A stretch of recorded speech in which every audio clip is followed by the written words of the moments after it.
I'm going to go ahead and mute up. And welcome to War Commander Unshackled Live's Saturday edition, entitled I Smell Burning Dodo Bird, or Roasting Dodo Bird. For those who are wondering where the name and title of this came from, I will quickly recant that there's an episode of the cartoon series American Dad where they clone one of the last dodo bird, which was supposed to be an extinct bird, and the entire episode, the blue bird tries to kill itself.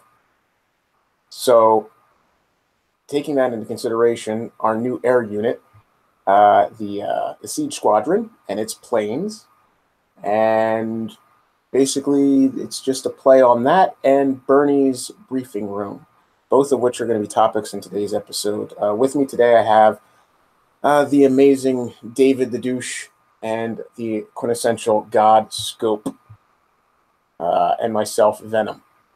Dutch, unfortunately, can't make it. He has a birthday party to attend, so he's going to enjoy that. Good for him. But I do have a video later on to share with him, to share with you from him, based on the Highway Zealots 90s. With that said, welcome, gentlemen. Feel free to say hi.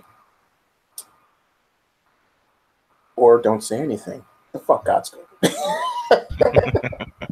Hello, Clarice. Good evening. All right. Now, Godscope, you already said you did not go through or watch the Burny's Briefing Room episode 2. I did not. Lucky.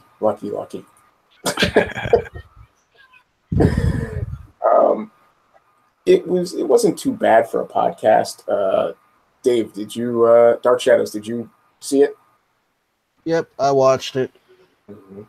It was okay. I kind of liked how they did the background, though. You know, of hitting some bases, but no tactic behind that whatsoever.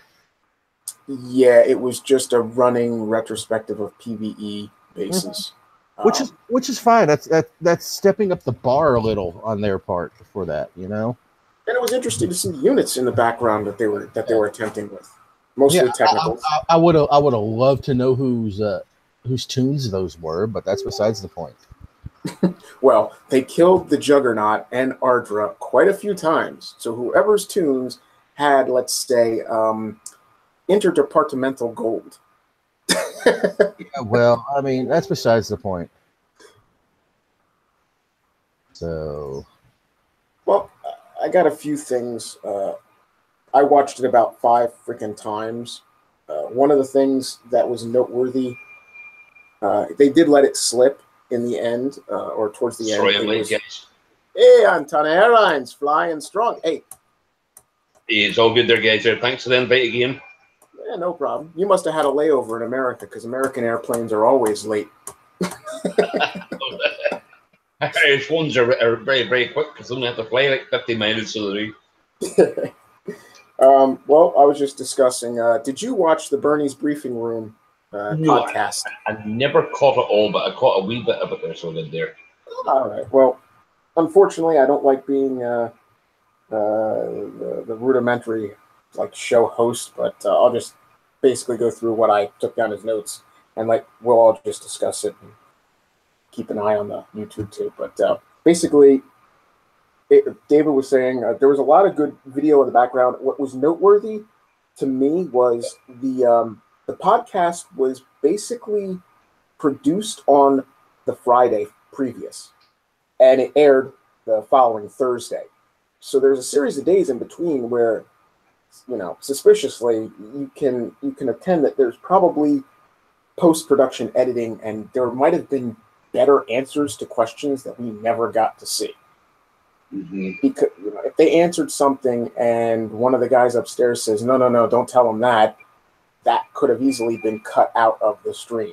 Because remember, this whole thing lasted, 28 minutes? Mm-hmm. I don't mind that the podcast thing is probably a new thing, but what I would really love is for somebody from Kixeye to come on to the show talk about things, maybe not give so many answers to so many questions, and then doing a podcast on a show from the questions that we've asked. Exactly. And I would love that there. Then it wouldn't be so much people think or suspicion about being scripted and that there. So exactly. I think as people have got that way, I'm not going to go along that way. It is what it is. You know what I mean? It's good. There's no bad in it. But I think if Ron Think or Burny or some of the community managers were on the show, not that we're ever going to give them a grilling because it's beyond that point now, because we don't do that. It's total respect. Yeah. And that there, and ask the questions, and the questions they can't answer directly, that'll give them 2 weeks to go and get an answer, and then do a podcast on it. Okay. Spot on my opinion as well. Hey, Lonnie, welcome. Hello there, Ronnie. How are you? Hello, everybody. Hey. Enter. Fuck you. How's it going, guys? Now we're all fucked. That's going well. It's going well. But Anton, exactly what I'm saying is, with that time frame between the production and the release, it's not the same as having direct community contact and really, communicating instantly with questions that are actually viable. The questions that were answered, for the most part, we already had the answers to. Nothing really new was brought to light. I mean, I have a few things that I'd like to get to, but fuck you. What did you watch the Burny's podcast? Actually, I got sidetracked by Don't feel bad. I got sidetracked by a cute kitten video. So, well, there's no. He got sidetracked by. He got sidetracked by literally anything else. Right. Well, then I guess I'm the only one who actually watched this freaking miserable thing. God, I suffer for you. I watched it, but that's besides the point. I mean, Nobody cares. Well, that too, but All right. Well, the basic things that could be gleaned from the episode was Warpath payouts. So the Warpath system is looking at maybe getting adjusted for the upcoming Warpaths. It's not definite, but the honors payout system was already adjusted once. They're not adjusting the way things really fundamentally work with this current PvP infamy season. So for players like myself, you rapidly can hit that plateau where it doesn't matter if you're hitting, a 45 or a 4, you're going to hit the same. For example, if I hit a 45 with no infamy, I get 1. If I hit a 4 with no infamy, I get 1. So basically, I'm not going to attack up my scale because I'm not going to get rewarded. I have to go now hunting for players with high enough infamy, 1,500, 1,800, 2,000, in order for me to even get 30 or 40 infamy from the attack. So that plateau is pretty darn, it rapidly approached me, and I'm basically, like I said earlier on in the other episode, I'm not playing this for these accolade prizes. I'm only playing it for the medals reward payouts at the end of the week. So I'll get my 5. Hopefully I'll collect my 90,000 this time. By the next week, I'll have my 200,000, and I'll just run through the rest of these weeks getting 200,000 a clip, and that's it. What's your take on it? Is that pretty much what everybody else here is doing, or is anybody really fundamentally looking for these accolades? Lonnie just got distracted by a cat joining. I see, Micaiah. Welcome, Micaiah. Hopefully I got my mic worked out. Yeah. It's working. This infamy crap is getting old, Yeah, I'm at that point where if I hit anything that doesn't have infamy, I get 1 point. And it's like, it's not worth it. Especially if you go hit somebody that's like a dead 45 base hasn't been active for God knows how long. Of course, with them redoing the missiles and railguns and all that shit, with no longer requiring Thor to fill them up, they're all active, so you're going to get damage hitting those bases. So, yeah, multiple at the old. It's funny because in the old days, I would play at a rate where I could actually put some damage in, get rid of some stuff, not get that first star. So I get rid of like the four heavy platforms, and then end attack. I get rid of, some of the, obviously get rid of the towers and bunkers, end attack, and the LSDs would disappear, kind of things like you have with the PvE system. Since they've changed all that from the way back system, it's harder now because, again, like you said, everything automatically refills. There is no Thor to actually have to be online to add back to reload your missiles. So you can't run all of the missiles or all of the bullets out of said unit or said defense and then have a free reign to come back in, which is kind of cool in a way.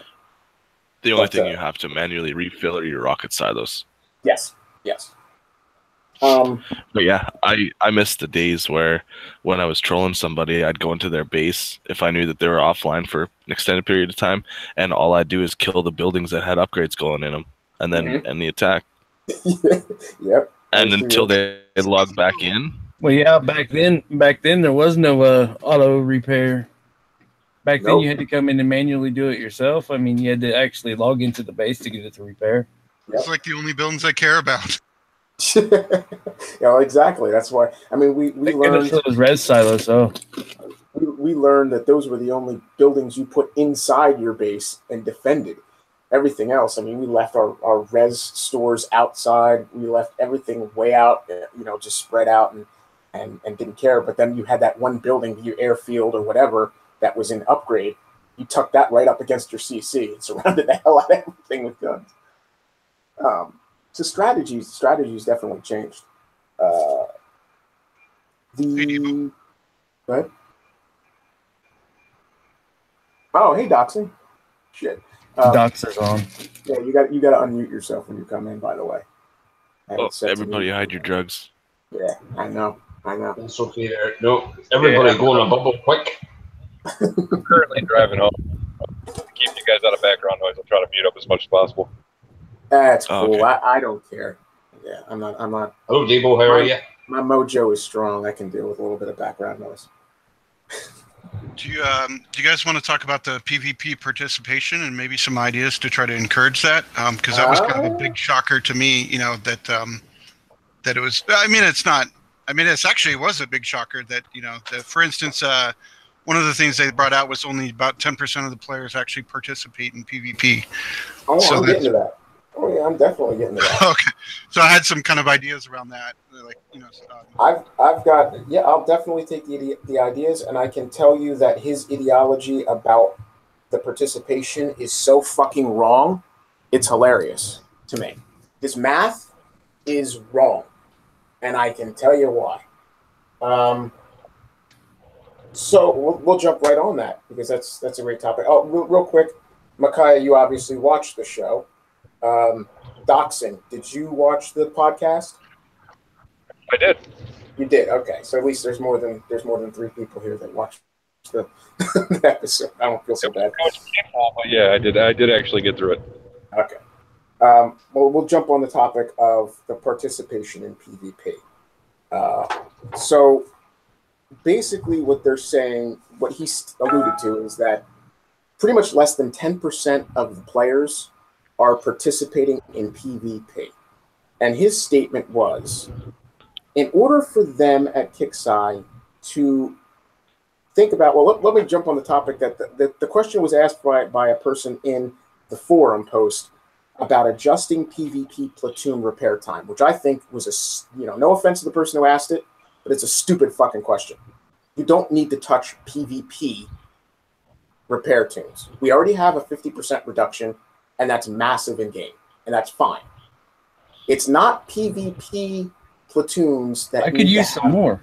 No. Everything. Well, I can give you more. I was biting at the tooth whether or not to say this, but I can give you more PvP repair reduction if you focus on not attacking the PvP tunes, but give us a general reduction in PvE play. So instead of focusing on asking for more reduction in those, in those Oh, four, sorry, I thought I was muted. no, it's quite right.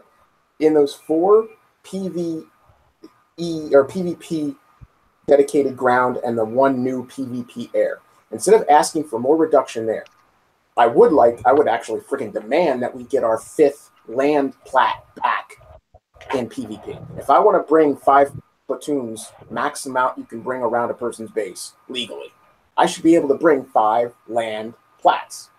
I would love to see an actual air raid tune. I've been doing raids all day and getting a little bit of damage on my air. I don't really use a lot of air in my raids, but I would like to see that raid tune, that raid air tune. That would be nice. That would be nice and acceptable too.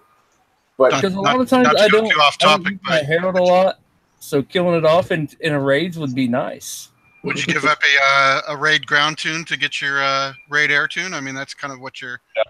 It's kind of on topic with the PvP, but it's kind of like you're giving up the ground tune is how they would probably implement that.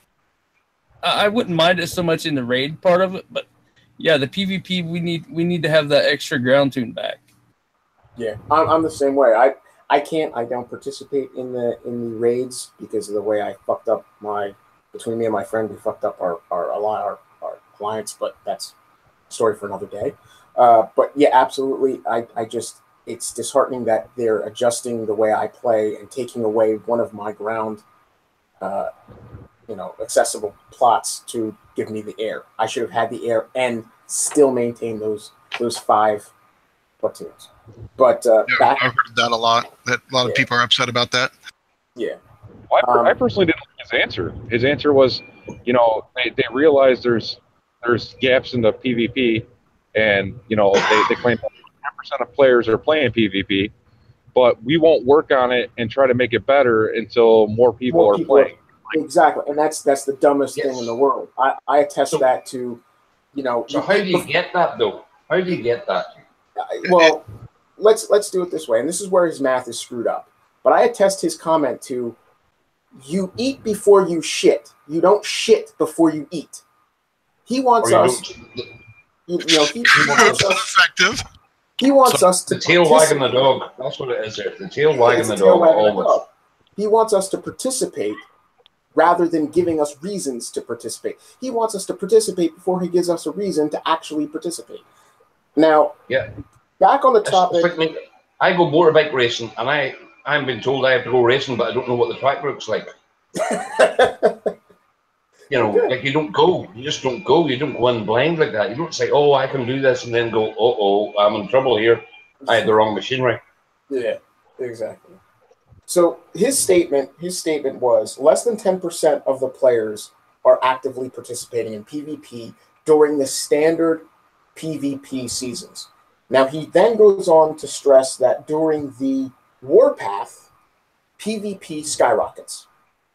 And this is where I can make them look so foolish in that their math and what they're associating with player participation is skewed. And it's simple. It's simple math. And I don't understand why they're not, either they don't see it or don't realize it, or they are literally trying to fool us by not understanding that common sense rules.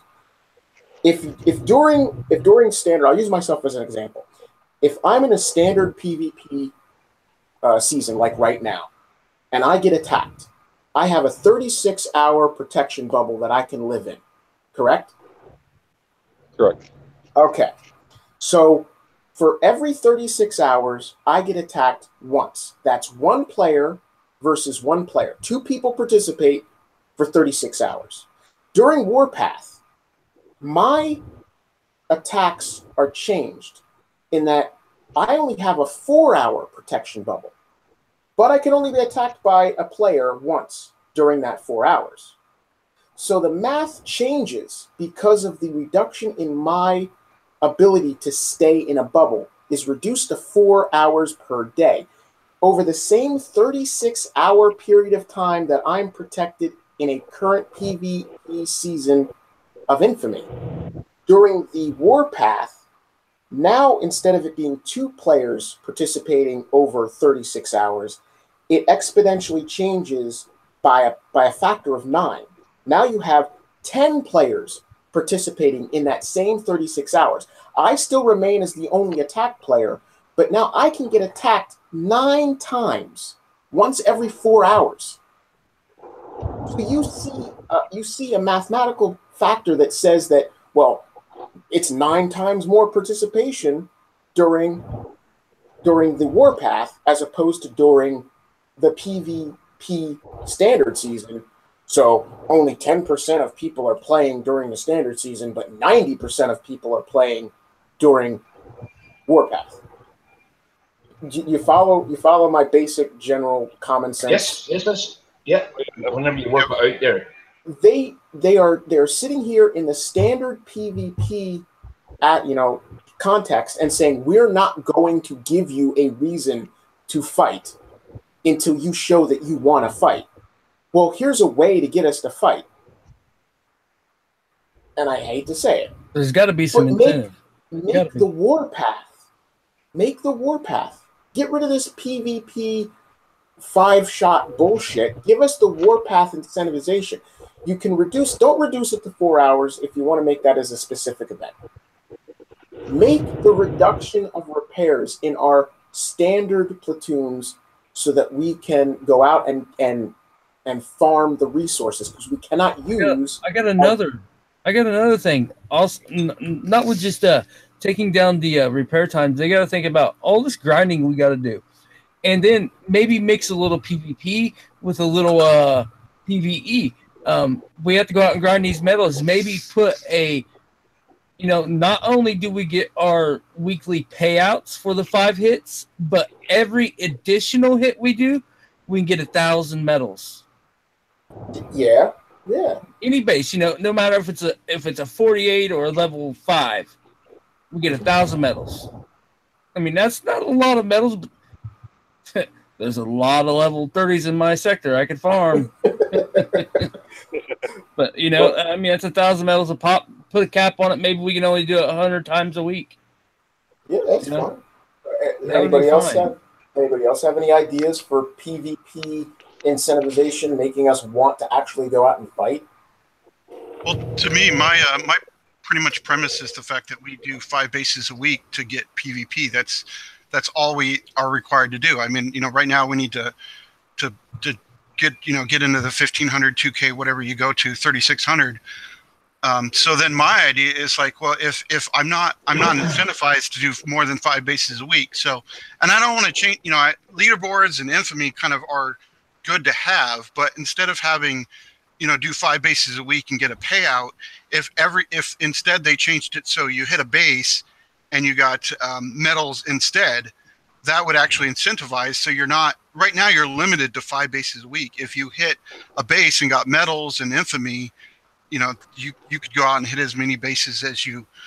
Yeah, that's kind of what I was saying. 1,000 medals per base is not a bunch of medals, but that 1,000 medals will add up. And then it comes down to me. It's like the best source. The sources of PvP content has been events, legendary units, and PvE medal bases. If you actually did that and made it, I mean, I don't want to change the dynamic. So it's like. To get to 1.6 million, I got to hit 1,000, bases or some insane number. But there, if it was actually decent, you would actually want to do PvP to actually get your medals instead of doing PvE bases like 90s and then 45s. And we all know how the 90s have been. Yeah, but another way to look at it there, it's maybe a silly question on that there, but. I'll ask it anyway there, but if you were to increase the amount of PvP, say from 5 to 10, would that get more people playing with it, or would that get less people playing? There needs to be an incentive on it. Period. I mean, just to change the number from 5 to 10, you ain't. Maybe put 10 would be another bracket. You get double the medals. Well, my only concern there has to be gating between players, because no matter if you make it 5, 10, 15, or 25, if it comes to a point where a level 44 can hit level 10s Yeah, for I the know what you mean PV, there. Yeah. That's I can hit 25 level 10s. And that's nothing. That's nothing. That's dropping in, that's dropping in Furies. That's it on Ruby. Hey, my Night Owls, don't you mess with them. Those are awesome. Just drop the yeah. Night Owls, walk away. They're the fastest unit that cleans out a base. I never, ever, ever diss a Night Owl. That is still one of my favorite units in the game. Well, I would put maybe a cap on it that level 40, 45s and up got like they got to hit level 38 and above. Well, my thing is rather than adjusting it to a number of attacks completed or number of from 5 to 10, it's you can adjust that. That definitely should go up because it's the more you have to the more crosshairs you have to notch off, notches on the bedpost, so to speak, the better, because it's going to incentivize people to actually hit more players, and that's a good thing for players because it gives you more bases to look at. More players have different options in how they design their base, so it exposes you to a lot of different defensive techniques. But at the same time, what they have to do is they have to not just add more attempts that need to be completed, but change the payout in general. If you do more, you should get something like you said, fuck you. If you do your, for this current system, you do your 5, you are guaranteed your medals bracket. If you do a 6th, a 7th, an 8th, or say every 5 completions thereafter, you get a pop-up which gives you medals, maybe 1,000, maybe 1,500, or gives you something else. Obviously, I'm spitballing ideas that probably would fail because after all, they can't do the friggin' they had to get rid of the spec ops that were supposed to drop for the most part because that fell apart. We used to get those pop-ups when you did a base and you'd get the nice spec op or whatever, and that fucking failed. So they took those out of the bases back a ways. But if we could get something like that back where every 5 completions after your 5 that give you that weekly payout, hey, what the fuck are you doing here? You're supposed to be at a birthday party. Okay, Dutch. But every 5 thereafter, you should probably get some other form of compensation, some bonus, so to speak. So medals would be great, although on the air of the side of Kixeye, adding medals to something that at the end of the week it pays you off medals might not sit well amongst the people. I would rather see tech. I'd rather see tech bundles, drop. Like you get 5, you get a tech for something, or bring back some of this gold tech and silver tech that we've been begging for so long for units, not just outdated units, current units. Please, current units, viable units, current and past. Well, part of the idea is not right now. It just seems like there's a limiting factor, and it's like if we can find if there's a way so that I'm not that someone's not limited by I only have to do 5, so I'm done. Plus, it's the other side of the coin too. Is like for people like Champ and a lot of other people who PvP a lot. They're doing it. Once you get past 3,600, they're doing it for the fun of it, Exactly. and they're not actually getting. They're not doing it. I mean, I was gonna say they're doing it. Go ahead. But I was gonna say they're doing it to see who's got the bigger dick. Well, everybody knows what Kaya does. After 3,600 infamy, it's just a dick measuring contest. Not really. You just nailed it. But that's there's a lot of fun there. There's a lot of fun of there's a lot of different gameplay there, but they're not being incentivized to doing that. Hey, after 3,600, that's not necessarily true. I like to get the 4,000, give me some cushions because I like getting my 150,000 medal payout. Okay, So here's the thing. Chen likes having his cushions for the cushion. All right, here's an option. 3,600 is the 3,600 is the benchmark right now for the maximum number of medals paid out. Say if you got at 4,000, you got your medals, which is the standard. Now it's 200,000 for the new pricing. But say you got a tech. Say if you doubled it.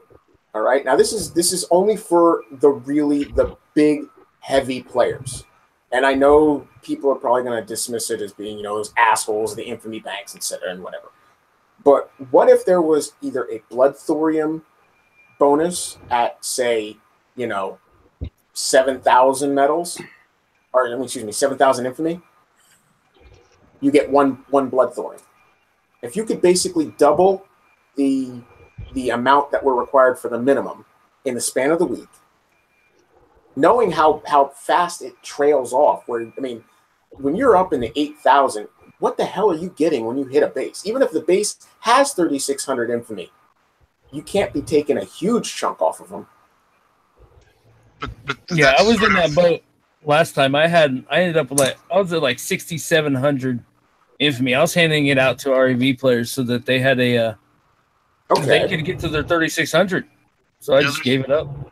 Yeah, there's a lot of things you can do. I mean, that's kind of the point, is that if there's nothing for someone to get, if there's nothing for them to gain, a lot of people don't need to measure. So it's like they sit there and say, well, I've done what I got what I needed to do, and then I'm out. But if there's actually something to gain, tech, medals, something, it would to incentivize it too. It's like it's pretty much like the human nature. You do what you have to do, and then you don't go out and make more. Fear the people. Dutch, you're here. Okay, you talk. No, for me, I just hope that they are not canceling or taking away Warpath. I hope that they will keep doing the Warpath, because I'm not a real big fan of this big PvP what they launching right now. Yeah, I said the same thing a little bit earlier. I'd rather them just bridge everything and make everything into either Warpath, or really readjust this infamy season stuff in 8, because they can't really do 7, because 7's pretty much taken care of right now. But in the upcoming infamy seasons, either really, really adjust it to make it incentivized to keep going past your 5 per week. These accolades that they give us, getting back on this Burny's briefing room, the accolades that we will get for number 1 gets the little aura that spins around. The rest of us get basically, for the higher echelons, get a picture frame. Now, I think they are to look alike, if you ask me. They all look alike, yeah. It's just like the skins. It was very hard to tell the difference between the bronze skin and the gold skin, because the colors don't really come up excellent unless you have a 4K monitor. They're not that vibrant a difference between the gold and the bronze. Silver kind of looks silvery. But the point being, these accolades, for people that didn't catch what was said, are not permanent. They basically, and I can run it down really simply, you collect it in this season. So this is season 6. It will stay on your account, and you will be visually showing your accolade throughout next season. So the entire time you go through next season's thing, you're going to have your little picture frame, all right, during the infamy season. Once that season concludes, and the people who earned the accolades from season 7, theirs will show up, and now this is my hypothetical, yours will disappear. Now, yours is going to disappear regardless, because he stated it'll play for months. He doesn't say it'll play infinite. It'll only be on for months. So what I'm assuming is, you've earned it in season 6. You get to show it off throughout season 7. At the termination of season 7, if you do not earn one of the accolades, yours goes away and you have nothing.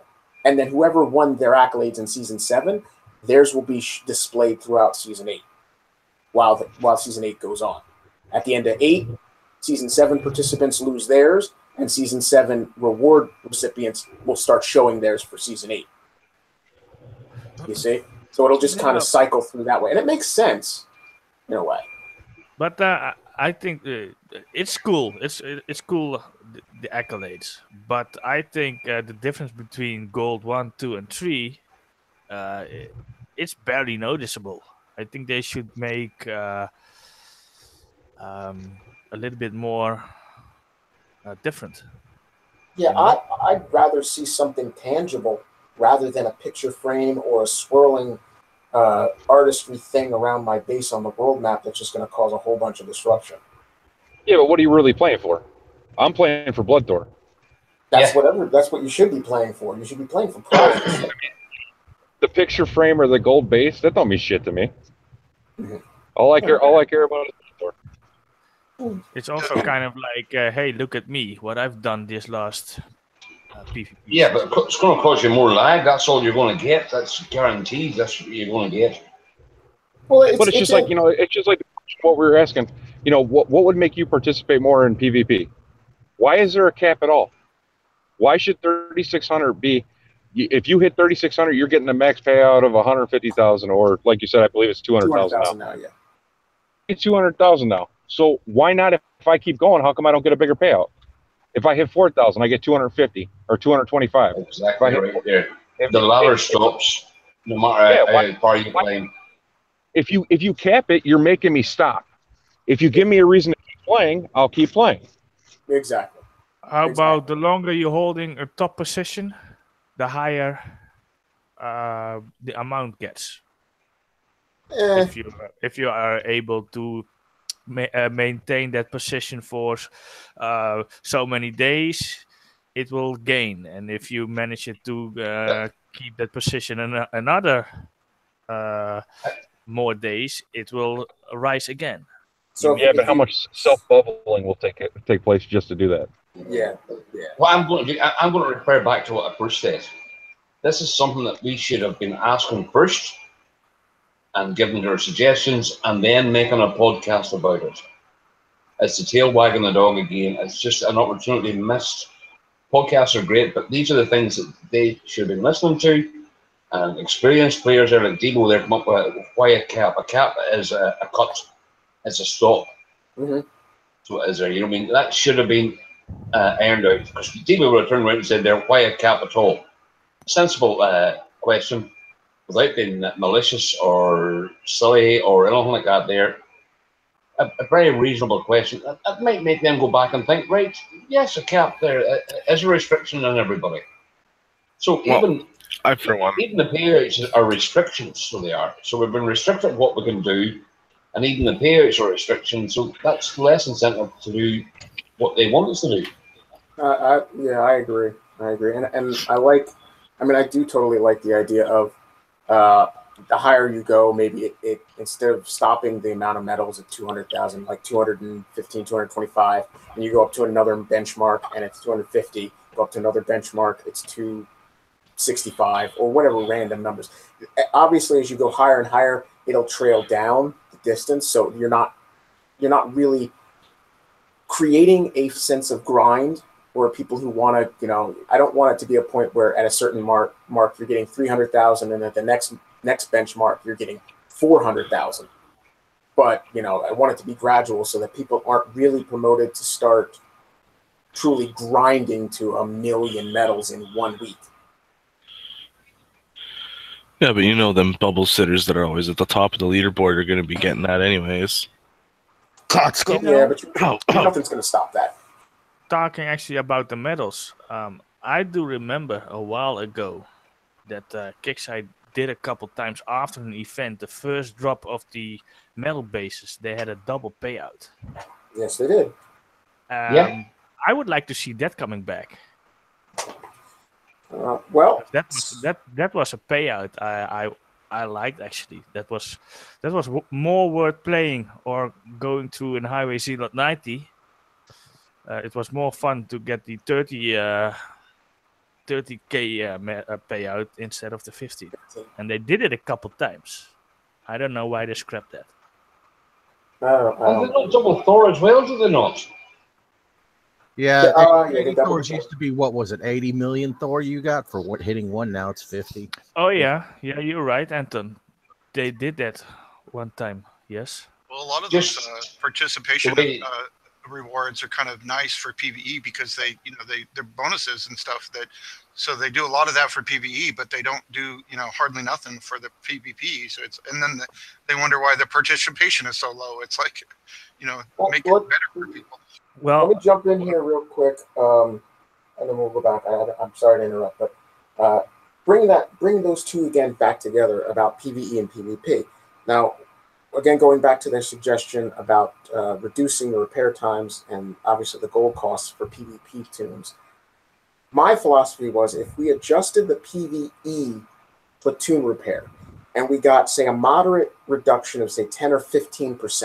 So say we got 10% reduction on all the units across the board for a PvE use.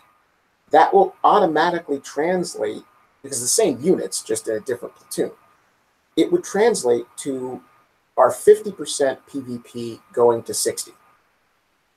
Would that work for somebody? If we could get the units that we have to use so often, if their excuse at Kickside is that we're not participating in PvP, all we're participating in is all of this grind and resource collection and upgrade commander and doing all these event things with PvE tunes, if we could get 10% reduced in PvE, or 15% as an optimal, that would translate to 65% on the back end for our other tunes.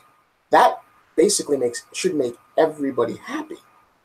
And it certainly would reflect in going out and getting medals bases, going out and doing events. 15% off during, going out to collect resources before we do an event. And then, of course, naturally, we gratefully appreciate reductions in repair times during the actual event, which allows us to play through an event without completely killing us. But if we could get something ahead of that on an average day so we can get our resources and get our stuff and not worry about picking apart bases as well as Dutch does, which we'll show shortly. But if we could get, for the average player, a reduction in PvE tune repair and cost, that would also translate to the fighters. So it would make both aspects of the game pretty damn happy, I would assume. Does anybody agree, disagree, or? No, that's all. That's all very, very sensible. You know what I mean? And it's it's not like it's a bridge too far or anything like that. There, you know what I mean? It's a sensible approach. So is there? I think your topic was look at the overall economy, and that will trickle into PvP, and that's actually been on that sort of promise list for a long time. Rebalancing the gold cost, and a lot of those things are. They've been talking about it for weeks. Rebalancing metals. They've been talking about a lot of this for weeks and months now, and it's like they're kind of like, well, it's like, when are they going to get to it? Well, they alluded to in the podcast, again in the same kind of vein of this topic, is they're trying to come up with ideas to initiate us into doing more things on the PvE side of it. Specifically, what do we do with these metal deposits and oil deposits we don't freaking use? So they had this idea. In Call of Duty, they have this section called Hardpoint. And basically your team has to maintain control, sort of like King of the Hill or Capture the Flag.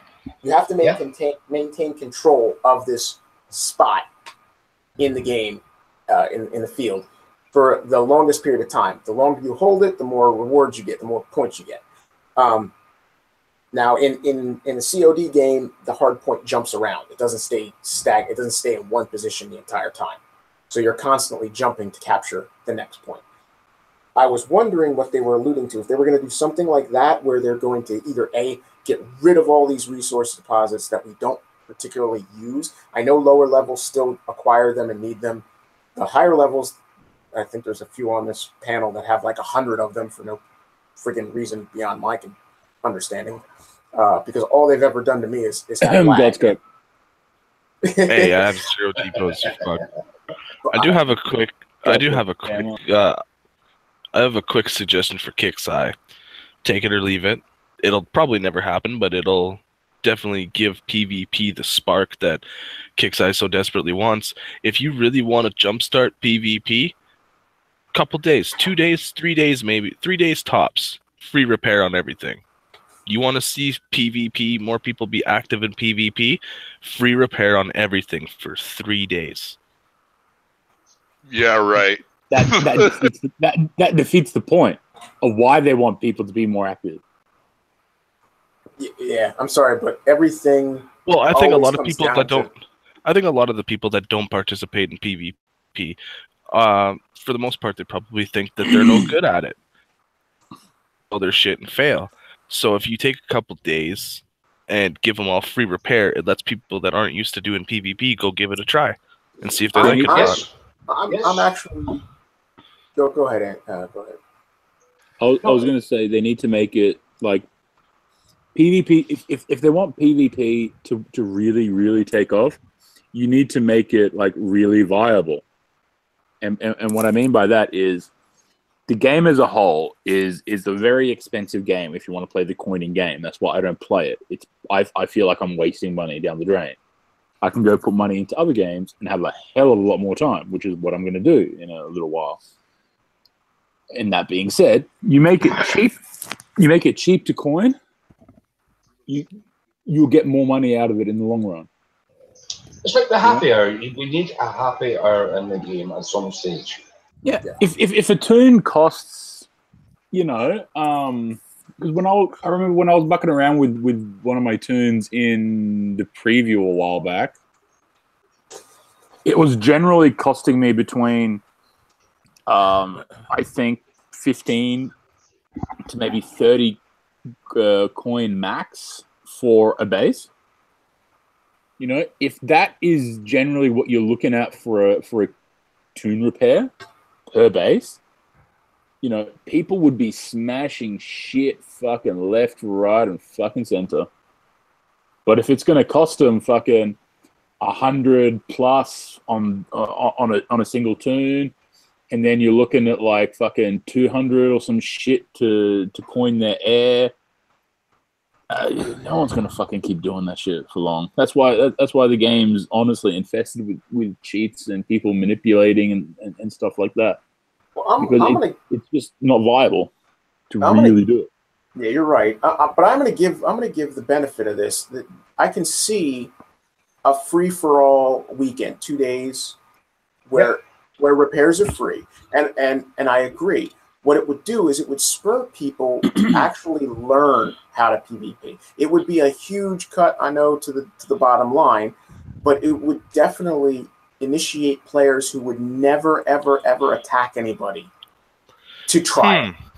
That sounds like someone just said that. No, that's what I'm saying. Give PvP 75% repair reduction instead of 50%. If they want PvP to take off. Would you agree to 75% rather than an outright free repair? I think 75 works a bit better. Well, but I'm not saying I'm talking about the person. I'm talking to him. we all know they're never going to do free repair. That's we can say it as long as you want, but we all know that's never ever going to happen.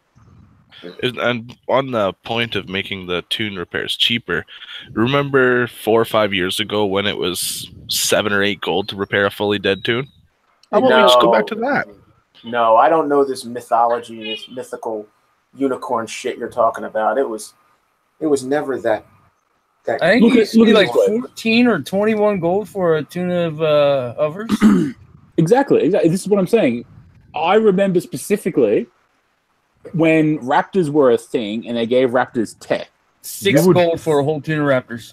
Exactly. You would dump them right on someone's CC to take out their blitz, and that way it freed you up to be able to drop in your Titan and Hellstorms and stuff like that. And you'd coin all day long playing, having fun. Exactly.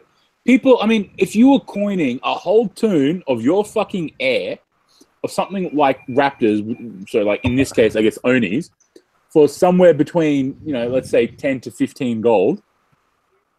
I mean, ask any coiner out there. I don't coin, but I can understand, if like in a preview, when I have that kind of, all that coin, I can see it. You can test out how much that coin that you're actually spending will actually give you in return.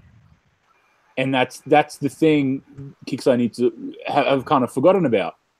I mean, I'm gonna screen share for 1 second just to prove a point, right? So yeah, if I want to buy the big thing, it's 2,000 plus a 400, 2,400.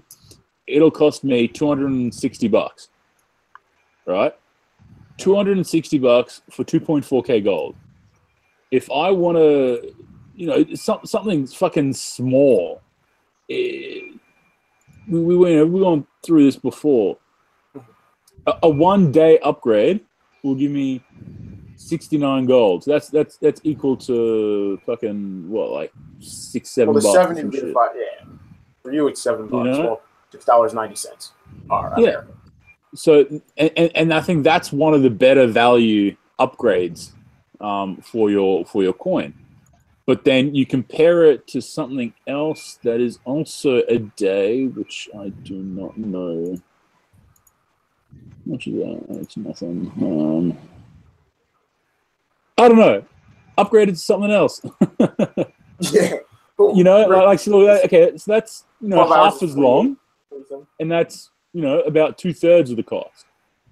They need some kind of like margin of equating everything, which they do like just poorly.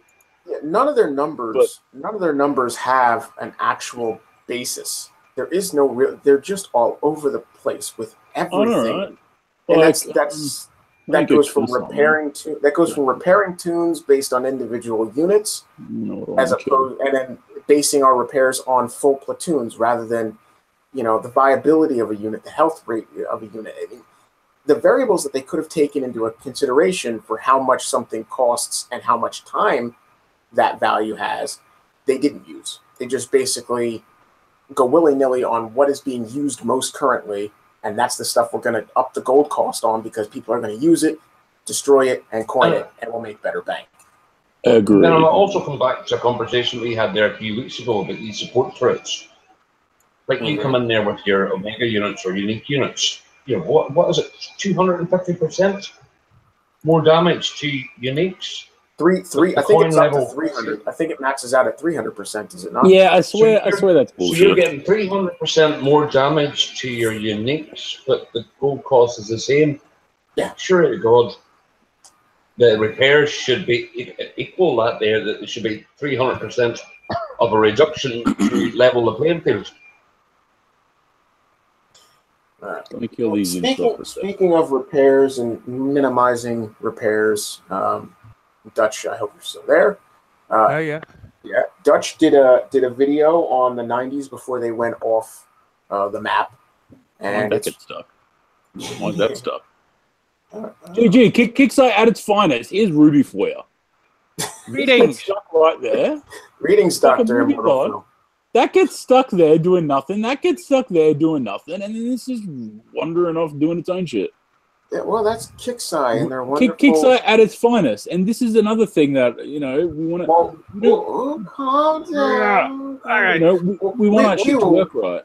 I will go into that city posted on our Facebook page. Anyway, an excellent video on exactly that situation where the caretakers failing to stay on target and leaving their connected unit exposed. If the caretaker gets shot by anything, even if it's behind the unit, it will run away. It has nothing to do with being shot at. This had to do with literally nothing firing upon it, nothing at all. It just randomly disconnected and scurried off screen.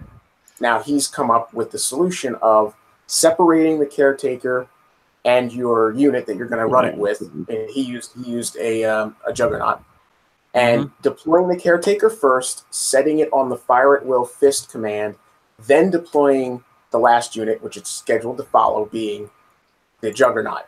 In that case, the AI UI works, and it sticks with his juggernaut.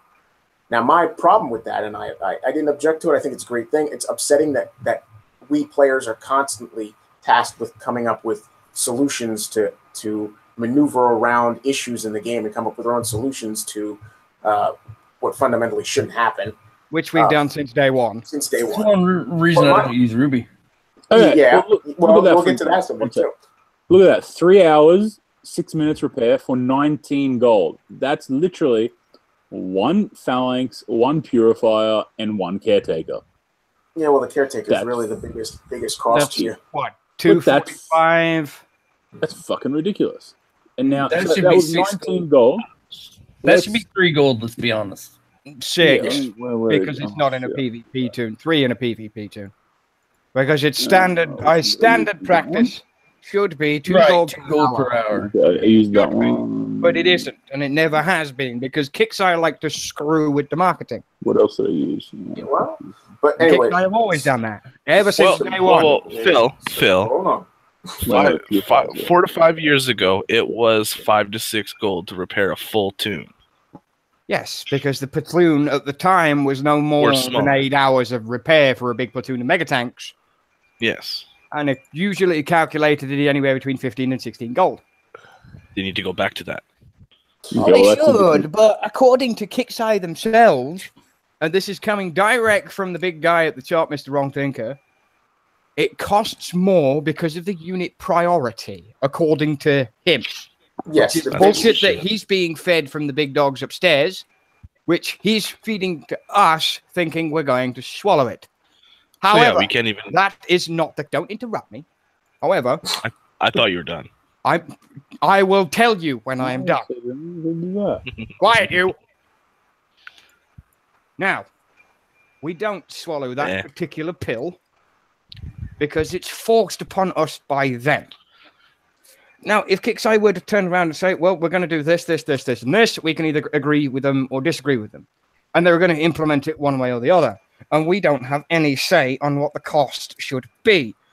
Although the cost should be standardized, as it is everywhere else, might I add, because it is a standard 2 gold per hour in Battle Pirates, and it's a standard 20 gold per hour in Vega, which works out in real gold as to 2.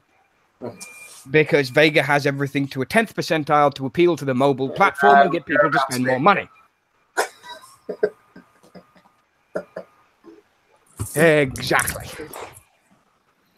And that's that. I mean, 20 gold for 3 pretty basic units. It's 9 gold for 1 caretaker. Yeah. Yeah, it is. It's right there. How can they put a price tag of 9 gold on a unit that is practically the same repair as Jericho, which is just over an hour and something? It's an hour and change. And Jericho is 3 gold. And that thing don't even kill shit. Not anymore. It's a toy that everybody's going to use. I said it. Day 7 gold as well. It's stupid. I mean, you know. The Purifier 7 gold. It gets ridiculous that Kicksai have to do this to put this in a format that screws with everybody. It's like spending a day and a bit repairing your tune in the air, for instance. If you manage to do something ridiculous and go balls to the wall in somebody's base, that air platoon is 173 gold. If, mind you, you throw everything at it. That I'm talking Omega Titan, Sandstorm, Herald, Phantom, Blackout, the lot. And you're looking at between 2 to 3 days of repair at 173 gold. If it's 2 days, it should be no less than 100. Because at 24 hours, at 2 gold an hour, it's 48 gold. Exactamundo. That's 96 gold if you go over the 2-day tunes. It should be no more than that. But Kicksai do what Kicksai do best, and I've been screaming this for months and months and months and months, and yet, as usual with Kicksai, it's in one ear and out of the other. Pretty much. That's why I like barely play anymore. I'm off doing other things. I get res. I put on my upgrade. I might go and hit somebody for shits and giggles, and then I log out. That's it. And then this is the other issue. Let's have a peek at the map today, shall we? Oh, look, there's a depot. There's some thorium. There's a raid base. Finally, a raid base. I don't want to hit a raid today. That's not even a raid base. That's an intel base. Yeah, it's an intel base to do raids, so I call it a raid base. That's every Saturday, man. There ain't shit to do on Saturdays. Exactly. This is my point. I want to go get some fucking medals or something. I can't do that. I want to do something productive. I can't do that. This sector is pretty much all fucking depots, and that's about it. Extremely productive. I went and hit the bar because a friend of mine's in a band, and he was playing at my favorite bar. So I went out to enjoy music and drink. Go out in a minute and play. Saturday's PvP day. This is the day to take care of your PvP. Like just Saturday night, just all right for to make a small little point. Like, you know, we all joke about me playing Pokemon and shit, but like, you have to admit it is kind of. And with mentioning No. You both can stop. We're going to move on. No, we're going to move on. This is my show, and I'm running it my way. And Dutch is ready. I'm going to side with Peel here for a second. I don't care. No, if you can't do anything, don't do it. Let me finish. I'm going to side with Peel here for a second. Do something you enjoy instead. Go play a different game. Go play a PC game. Go grab a game on Steam. Go grab a game on your PlayStation, your Xbox. Do something different. If Kicksite aren't willing to do something on the Saturday for everybody to go and do, there's no point in them putting anything out there. Just go and play something else. Go and do something you enjoy rather than sitting on your ass complaining that there's nothing to do on a Saturday. Join my tribe in Everwing. Have a drink. Don't play fucking Everwing, you retarded son of a bitch. While Dutch is here, he did this, like I said, he did this 90 base before they came off the world map. He did it using simple units. He used his Juggernaut, which I assume is Omega, Ardra, Dina for his air, and a total of 18 technicals, which many other players, I'm sure, are going to use a different unit. I mean, but it's still... I do got to tell you that Dina, that I had to improvise because something didn't went as planned, and I needed to take out the drill gun with another unit. So, but it's improvising. Yeah, but it's a good quick video. It's only a couple of minutes.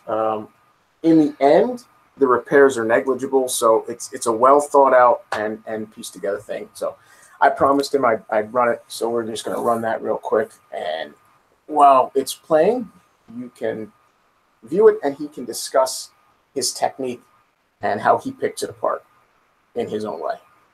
Oh, do I have to explain? If you want, yes, that's the whole point of this. So all here right. he's got two plats of technicals.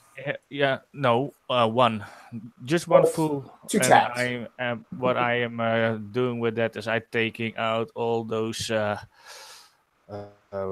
little vehicles and those nightmare kind of units.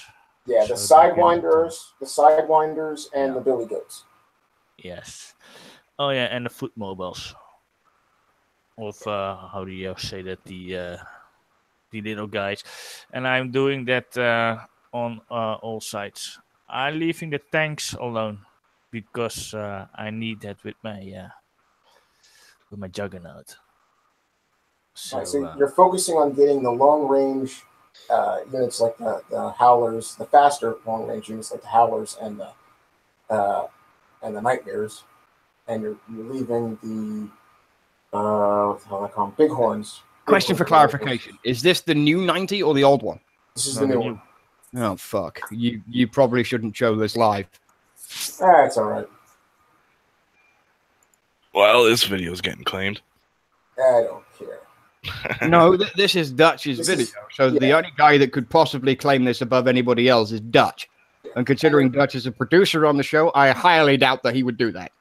And seriously, there's a series of videos out there by other players using similar, if not identical, techniques, but just different units. Technique is good. Yeah. It's one thing that some players have over others is the ability to do bases like this way. If I tried this, it would probably fail miserably because I have no patience anymore. I would spend 20 to 30 minutes hitting a base before now. Well, this is a 2 attack. They're always on the move. They're always like trying to avoid stuff. That's why I love them so much. Yeah, this one is in 2, but if I smoothed it out, I can do it in 1. But I had to record it because it was kind of getting late, and I needed to go to bed. And usually, when I starting to record, that's when I starting to get a little bit nervous. Sometimes messing a little bit up, but. See, normally... Now you treated your technicals and you brought in the... Yeah. But normally the other tank should move I noticed you got you still got the fire tech on your jug. That fire tech is a must-have for that thing. No, it's not. Not on these bases. They are when the zombies were out, but not on these. I have actually no clue what weapon I got on my Juggernaut. For the particular of the Highway Zealot faction division mark off or whatever, the fire shells will do more damage than a regular jug shell. How? I do not know. But they seem to do more damage to those particular units than they do anywhere else. Like what you need them for though is those tanks. The iridium armor vehicles you're talking about. That's what I used mine for, was the tanks that are there. I target the resource silos right there and kill them before they even move. So now I had to came up on how to take out the railgun. Yeah, you screwed. If you just stayed kind of went in at the top, you could outrange that railgun just by the very tip of the top of that. So in this case, I wanted to use Medina, but it won't allow a second hero. So I because Adra's on the map and you can't do it. Yeah, and yeah, I solved it. Okay. In my eyes, good. Okay.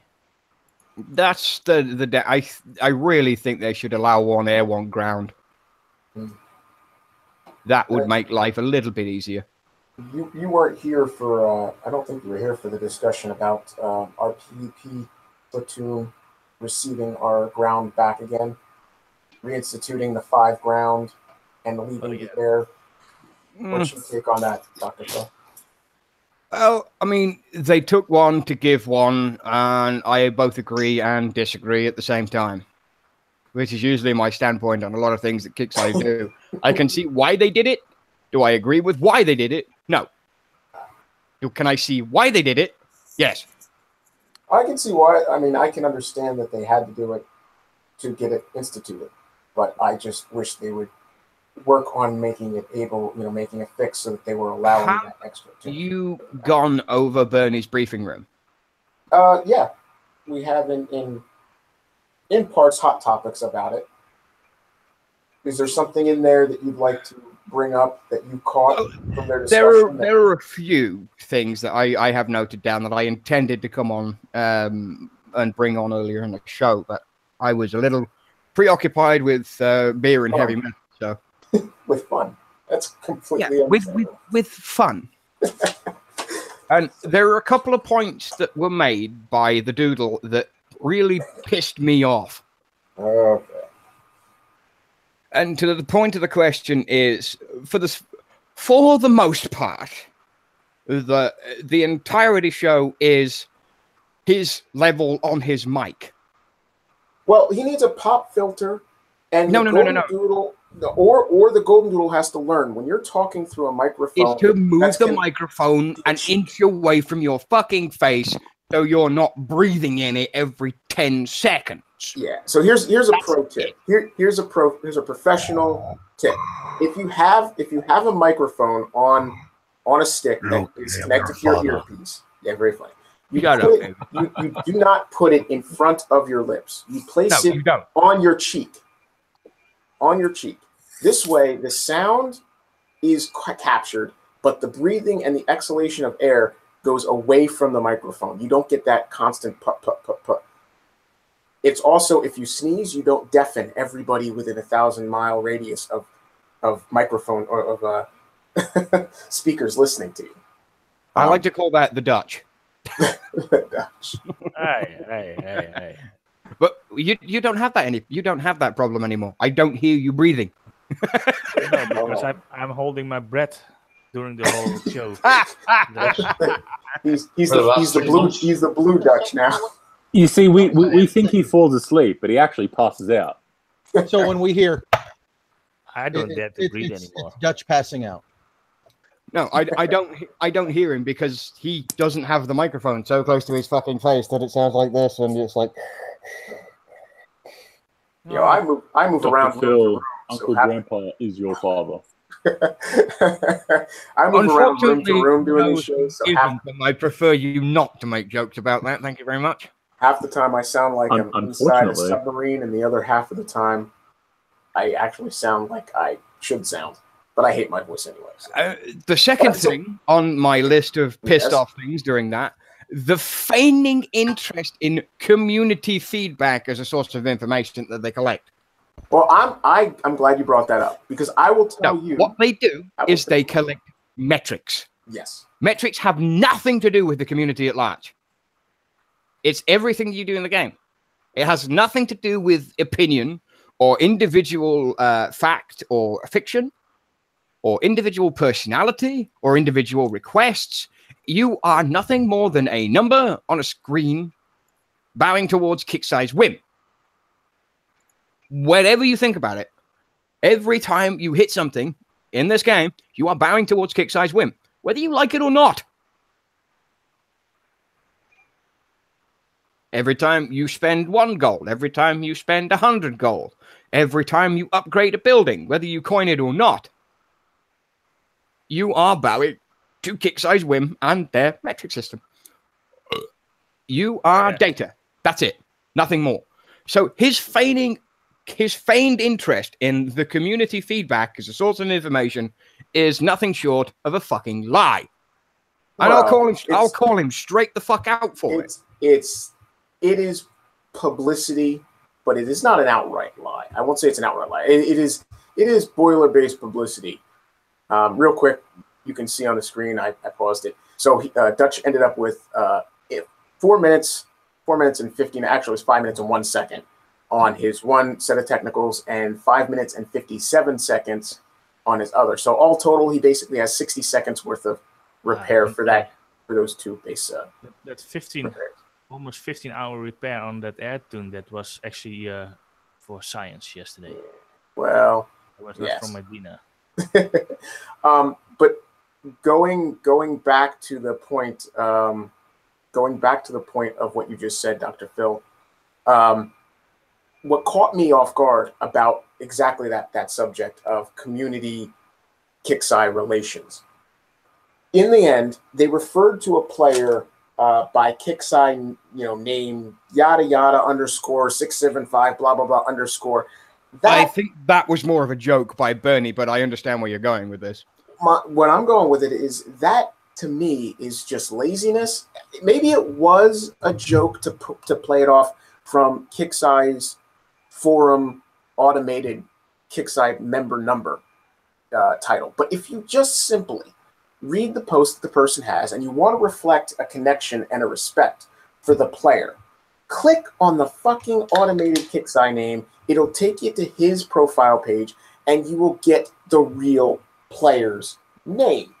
I mean, I know players, like 97 blah blah dash da da da da, but when you click on the name, it'll come up with his real name. Dave. Whatever. It's doing that and referring to the topic of discussion, referring to the statement and saying kick-sai user Dave said yada yada yada shows a lot more respect than, or even saying War Commander Dave shows a hell of a lot more respect. Kick-sai user 913456 underscore blah blah blah. Yeah, I know. That did irk me quite a bit, because that's exactly what you are. You are kick-sai user blah blah blah underscore blah blah blah. Yeah. That's it. That's all you are. Well, I've said that a million times. Go ahead, Dutch. No, I said you found it funny. Kind of funny when they were answering questions and they were naming the names, and that he was actually calling kick-sai user number. His favorite commander name was Hot Sausage. That was amusing. That was quite. It was about the only funny thing in the entire fucking podcast. All 26 minutes of it. Now, point number 3. Okay. Is before you get to point number 3, there's a question in YouTube. Dutch, how many technicals did you use in your video? 18. 18. But you can do it with less. The only difference is you will take down the units faster with more. His admission on lacking preview. What do we keep saying? All the time. Every time that kick-sai wants to introduce a balance or thinks that they have a balance on something, introduce the preview. let the players test it out first. Like we've said 100 fucking times, if you want something done, you give it to the players and let us play with it before you put it out live. That way, we can break it or make it before you fuck it completely. Didn't a couple months ago, I guess it was Rontiger that said that, he would love to do previews, but they can't do previews. I mean, so it seems bizarre that, it was alluded to in the Burny briefing room that preview servers were not implemented or used nearly as much as they'd like to or should be used. Because they don't. Yeah, but saying that they're not and actually getting them to be done is it's like you're pandering to, I felt Rontiger is pretty clear that he would love to do previews, but he can't. So it's like, if you say we can do it, but we don't want to, that's one thing. But if you say we can't do it, then it's like you're just, feeding the smoke. Require something a little different than a standard environment that we play in. We play in the live game. And when preview comes out, it's usually a snapshot of a dev environment that's done several weeks beforehand. It's why that every so often that some heroes won't work or some units won't deploy, or if you've got, say, the Omega Blackout, for instance, and there's a preview server next week, the Omega Blackout won't work because the snapshot doesn't include that particular data. Yeah. Elite works in a very similar way when they put out their public beta.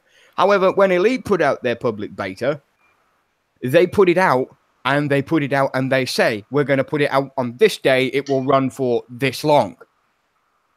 And in fact, they put an announcement out about it. And I'm going to go off on a little bit of a tangent about it here. Elite put out their date 3 days ago for the 25th of the month. And it's an open public beta that anybody can participate in. Not one of these closed first come, first served bullshits that Kixeye seem to keep having. Oh, it's like you can only get in if you're the first 1,000, or you have a password, or you can get in, or if you're one of the lucky ones that can get in without the password, the game doesn't crash after 81% of loading, like it does for a bunch of people.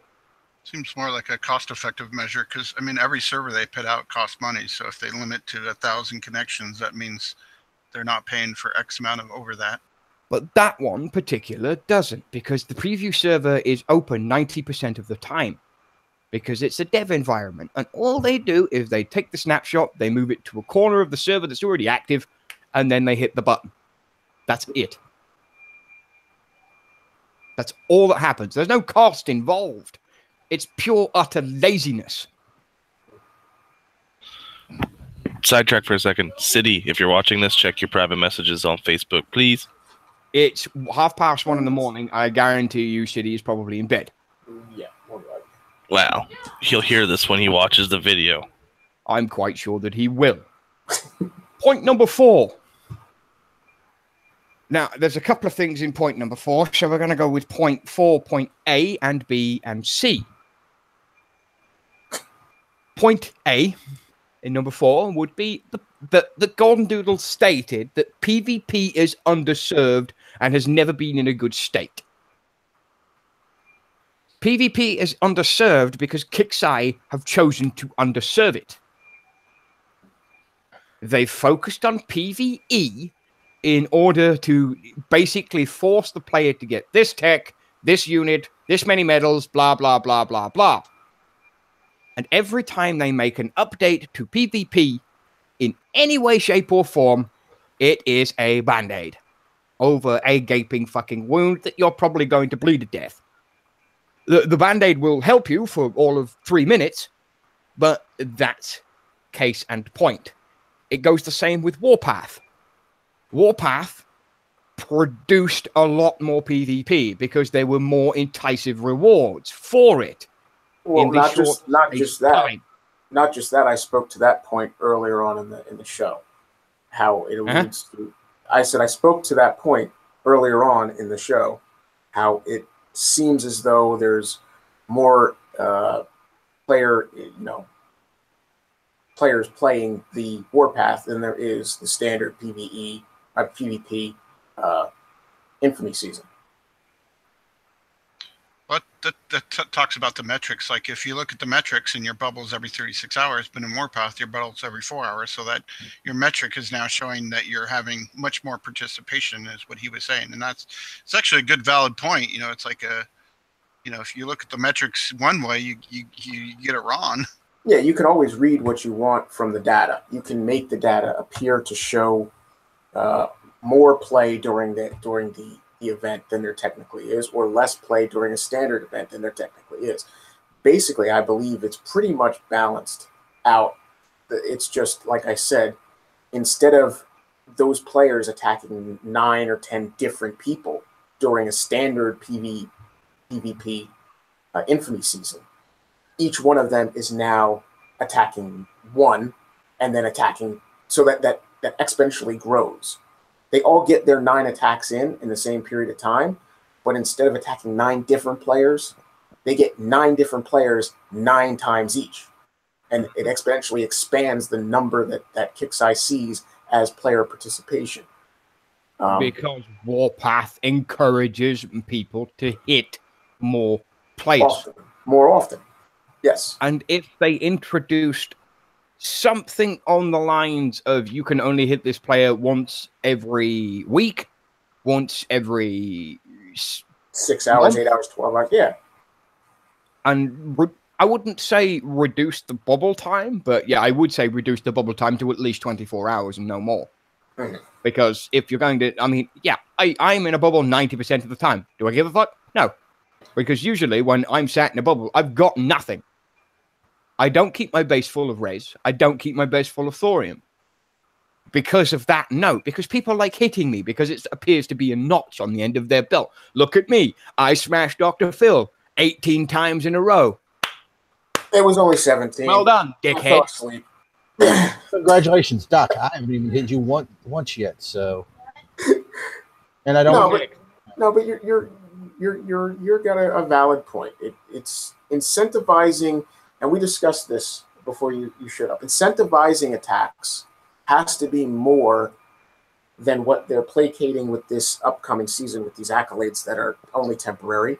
It has to not only drive you to want to attack during the PvP season, minimizing it to a 5 completions per week doesn't spur you to go on beyond 5.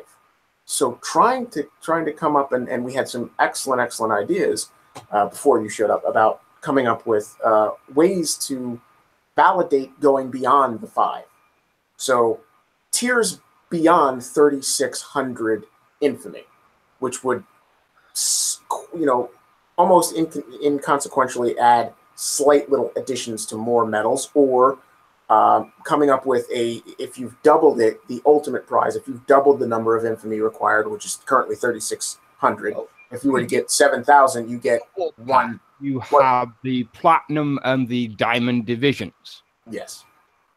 So in theory, you could exponentially improve the quote-unquote infamy system and rewards by introducing a diamond and platinum tier. Someone along the lines of what? Platinum, the lowest level platinum, 4K, 45, 5, then 6K, 6, and then 7 for the top. Yeah. And at 7, the reward exponentially increases. And if you can get to the 7, and I mean get to the 7 in a legitimate fashion, then get that stupid shiny fucking aura that's going to spin around your base for the next PvP season. Well, I was trying to get rid of those non-tangible things and actually reward players with something they can use. My philosophy was at 7,000K or at 7K infamy, you would get 1 blood thorium. But this is given out once, even if it's like the first person to get. Now, I know that's again, I'm putting my foot in my mouth saying this, because that always ends up being the guy that coins the most, or the guy that infinity banks within the sector. The entire clan gets together and pumps the one person through it as fast as possible, and then shields him throughout the rest of the time. But even if it was the first person to 5 or to the 7K gets 1 blood thorium, and then all the rest of the 7K members get, so much extra, so much 1,000 medals and the shiny aura. I'd rather not see one particular player get this stupid aura, even though it's only temporary for this, coming season. I'd rather see players actually rewarded with something that has use. I defy Kickside to prove to everybody that anybody that gets that shiny fucking aura for being in Gold 1, if it's per sector or if it's per player or if it's just for the one shiny douchebag, I defy Kickside to prove that is a legitimate gain. And then if they can turn around and say, well, it wasn't gained legitimately, and go through the list and only give it to the legitimate player, and by that I mean people that weren't bubbling him in his own sector, the guy that isn't 14 tunes deep, and you wouldn't get him in the month of fucking Sundays unless you had 20 people sniping every single platoon that was surrounding him.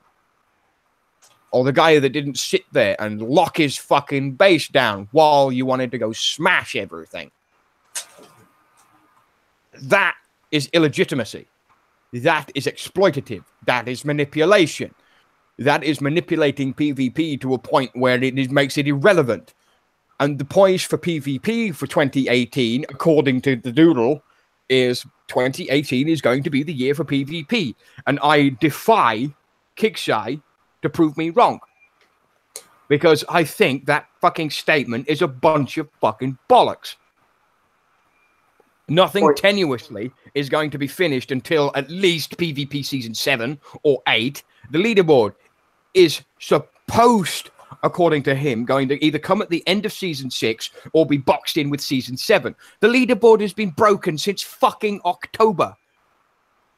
We've had another PvP season. We've had the brand new PvP season and a warpath, all with a broken fucking leaderboard. How the hell are any of us supposed to find specific targets in a sector that we're going to if we're hitting above to gain more infamy off a player? How the fuck are we supposed to find anybody doing it that way? The biggest unless you spend 18 hours a day scrolling the goddamn map. Yeah, the biggest aggravation to me isn't even that. The biggest aggravation to me is locating targets that actually will pay me off. Because right now I'm at a status where I've hit a plateau. But knowing that they're in different sectors and not being able to jump to that sector using that board because all those boxes are grayed out. The only person I can actually locate on a map is me in my own sector. Everybody else's locations are listed for what sector they're in, what their infamy current number is. They're all blanked out. But they're grayed. You can't click on them. I can't jump to them. So then I have to jump inside my base to that sector, and then again, like you stated, scroll the entire fucking map to locate them once I'm in that sector, because you cannot use it to jump to them in the sector to find base. No. So they're saying that the leaderboard out will be by 7 or 8. So who's taking bets on Season 9 that it will be Golden Doodle specifically stated at the end of Season 6, he was hoping to have it at either the mid to end of Season 6 or at the latest, the start of it will either be the mid to end of Season 6 or it will be boxed in with Season 7. Yeah. And if it isn't, in 7, you better fucking believe that I am going to roast you for the privilege. We were promised a bloody leaderboard before the last warpath. Guess what? Didn't happen. Along with the rebalance to the medal bases. Didn't happen. Along with the medal changes. Didn't happen. Understand. The gentleman that promised us certain things, it wasn't in his scope of control. Because Golden Doodle certainly explained where his position in the company is. He is product. He as he states, he balances out what products to put effort into, whether to go one way or the other. I'm jokingly just going over his. He product basically is the money man. That's what I was getting to. Let me. I'm cooking here. My dodo bird. The fancy word for market. He's a bean counter, is what I'm alluding to. He's a bean counter. He's balancing out the cost effectiveness of implementing fixes and putting effort towards fixing the game or saying, fuck it, let's just keep loading the game with more shiny little trinkets to keep our attention off of the fact that this is broken, this is broken, this is broken. He's allowing things to get pumped and interjected into the game, although he states in the show that he's trying to, do tangible fixes to game quality over introducing the Siege Squadron. Yet we still get the Siege Squadron and we don't get the bug fixes. Pixai have been looking to do... They need to do what is called in the business as a quality of life pass, which they attempted to do with the taking away the year of upgrades and then adding it on the next fucking week, along with the rebalance to the units, the upgrade times on the units, and this and bits and pieces and everything else. But everything that comes with Kixeye is take. They haven't addressed anything with trying to bring new blood into the game. They haven't addressed anything to do with the mid to high gap between the 40 and the 90 or the 45 and the 70. Hell, I find the 70s more easy. No, that's the wrong word. Easier. More easier. No. More viable. Viable. That's the word. That's the word I'm looking for. The 70s are more viable to do than the 45s. The 90s are more viable to do than the 40s. Because Kixeye don't know when to quit. Because they're scared if they make one base a little bit easier than it should be, or a little bit easier for the lower level players who need to farm the shit to get anywhere, that we're all going to jump all over them and go do the base on bloody Ruby. There are a grand total of 3 bases that I do on Ruby. One is an Iron Strike 30. The second one is an Iron Strike 35. And the fourth one is an Iron Strike 40. And they're all res bases. That's it. Nothing else. Because if you hit Ruby in anywhere, if you don't have the right bloody units, then you're not going to get anywhere. Well, that's a good subject to bring up. It's a good thing to touch on with the Ruby. Do you have part number 5 of your rant ready, section 5? I do. Okay. I do. Well, we'll let you get through this, and then we'll come back to your part Rubies. 5, part 6, part 7, part 8, part 9, part 10, and the joke that is part 11. Well, we've got a little less than 30 minutes. We got a little less than 30 minutes before we're out of here because we're already running at an hour and a half, and I was planning to stop this in an hour and 45. So, something gotta keep for Wednesday. I'm here. Your cheat is fucked. I'm taking over. Do as you're told. Is that so? Yes. Doc, this is his show tonight. Goodbye, Doc.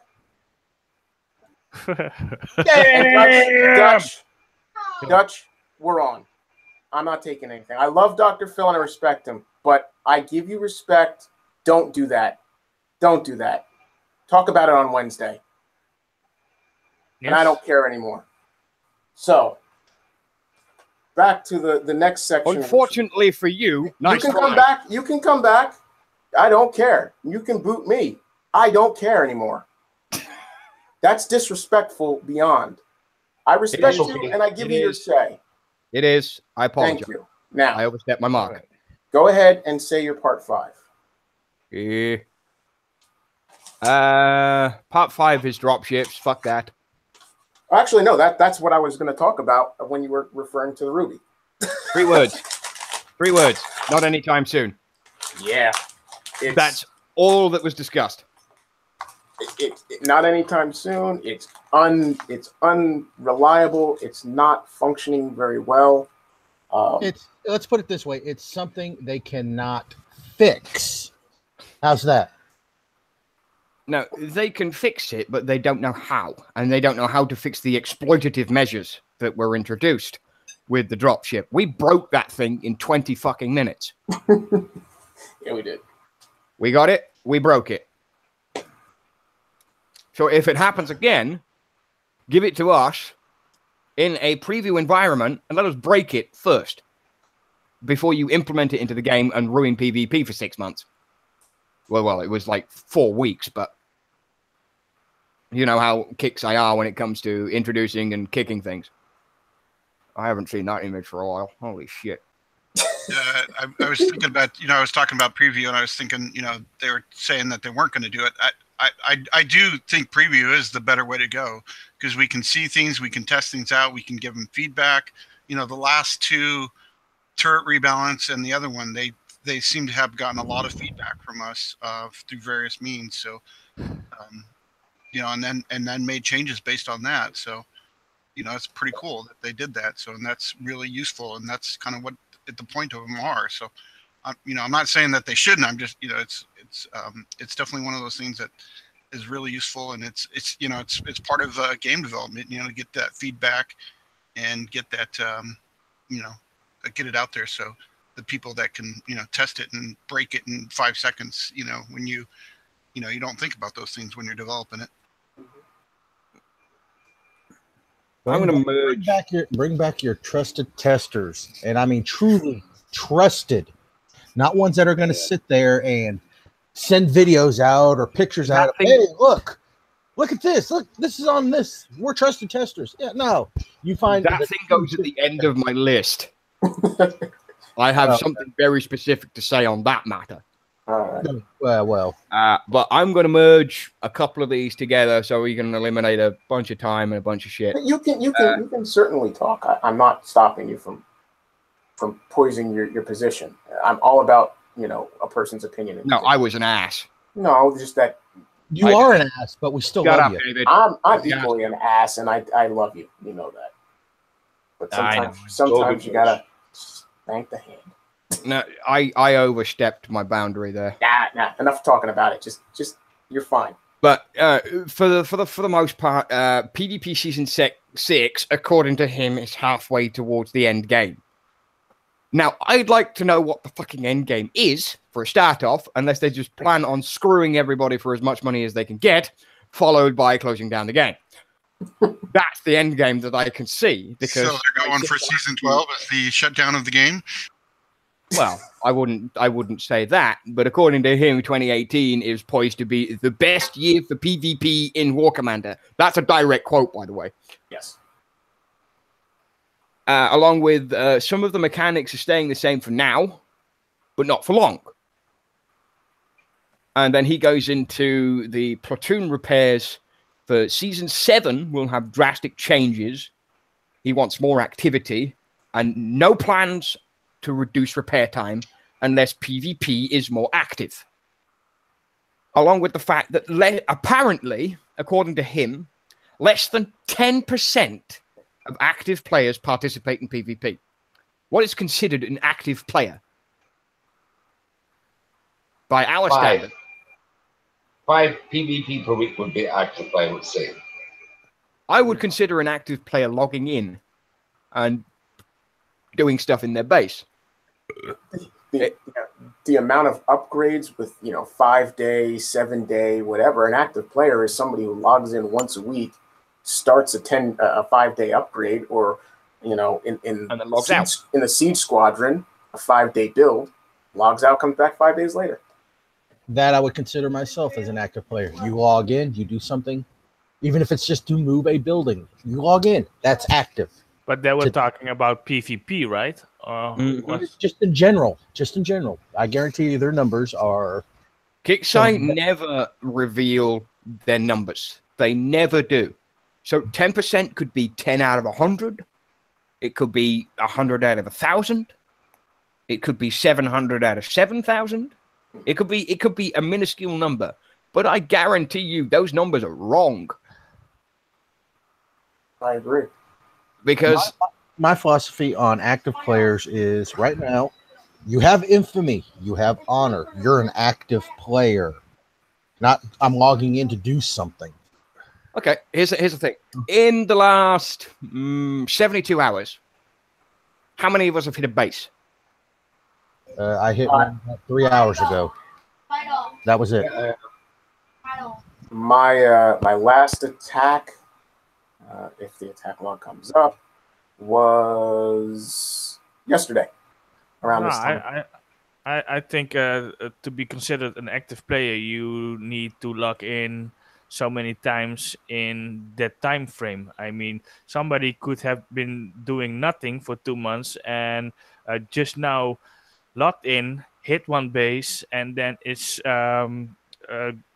don't do anything for the next 3 months. I don't consider that as an active player. You need to be. I would say an active PvP player I would don't say be doing your 5 every day, but if you're logging on a multiple occasions and keep your stuff growing and upgrading and doing things, that's active. So say logging in twice a day for an hour at a time as a round thing. It doesn't need to be every day. I mean, if you are logging in for instance 2 times a week, every week, that's active. Not as active as somebody that will log in every day, but it's still active.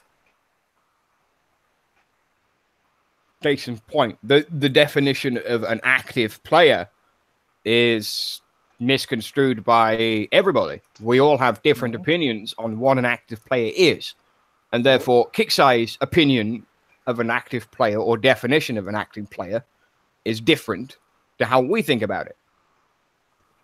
But they've yet to release any kind of hard factual number to correspond with their less than 10% of active players participate in PvP.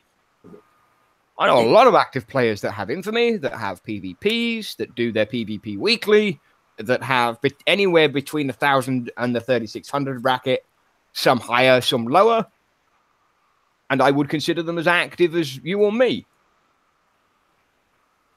However, Kixai, on the other hand, because they have not released any numbers in the slightest, not even a rounded figure, like 2,000 or 500 or 50. They it was about 6 or 9 months ago. Sulaco's age. He released a spreadsheet of all the PvP participants in that season, and so they had how many people are in gold and silver and bronze. So that was actually the last. That post did not last very long, and he got rinsed for it.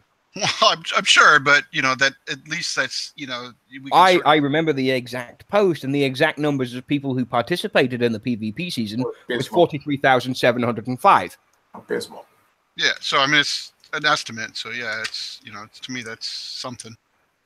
Which would insinuate that Kixai have over 400,000 players if that's at 10%. Which I honestly don't think there is. Yeah, people play on Facebook Game Room and Facebook.com and Kixai.com and this place and this place and this place.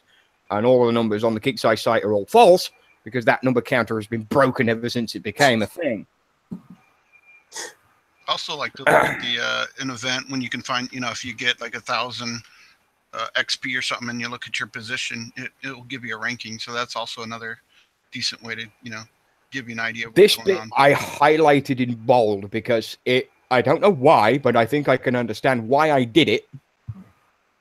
Golden Doodle doesn't think repair costs are the underlying cause of the lack of PvP. Yeah. That threw me for a loop too. Actually, last event I was trying to go on the leaderboard and try to scroll all the way down just for fun to see how many players actually anticipated in the event, but I could never reach the bottom because I would be crashed. First place for the DCs all the time. Yeah. Because after a while, I always was crashing. You would crash. You would not find your position compared to somebody else who would be right at the bottom, had maybe hit one base and then said, fuck it, I'm not doing this, and then logged out. And ended up with 5,000 XPU, somewhere along the lines of 20, 30,000 on the board. Because the caching data in Flash is such a pain in the ass. You can't do it. It's like you can only go so far down in your attack log before it either fails to load any further, even though you hit this person 3-4 weeks back, but you can't find it. But that's Flash. That's the problem with the caching data. It's the same thing as happens when you scroll across the map, but you're not finding what you want to find. And you've scrolled from 250, 250 to 500, 500 or 499, 99. And then you get stuck and you crash because the cache just doesn't allow for it.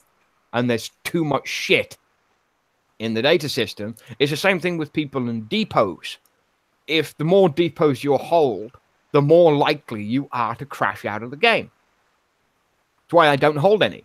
I've never held any depots. And they alluded to, they alluded to this being something in the near future of this capture the flag sort of depot possession for your king of the hill. But, these days, people are not really interested in depots. But I can remember earlier on in this game, I actually found it a nightmare to hold in deposits because people were trying to take them away from you, and then you had to get them back. It was a daily job. So that's back in the days of res being a pain in the ass. That's all under the umbrella of the Alliance PvP, which there's not really a lot of information. I would love to talk about it, but it's one of those things that there's not mentioned. He refused to go into any detail. The only information that I have at this point in time, which nicely segues into the next point, is the res depots will be a key item to hold as of Season 8. Season 7 does not include updates to resource depots. He mentions it's kind of like a king of the hill. The longer you hold them, the better it will be. Part of that is with the Alliance. A lot of people have been asking for Alliance chats, a lot of improvements there. So that, that's hopefully something that is all part of that. The Alliance feature has been out for what, 3 years-ish, give or take? Possibly a little bit longer. I can't think of the almost exact date off the top of my head, but it's been a couple of years. And ever since the Alliance thing came out, there were so many things said. Well, Alliance is going to be this, and you're going to be able to do this, and you can do this, and you can do this, and you can do this. And it bombed. Well, they're talking that talk again. Yeah, they're talking that talk again, and I will take it with not only a pinch of salt, a tablespoon of salt, but I will take it with the entire fucking bag of salt.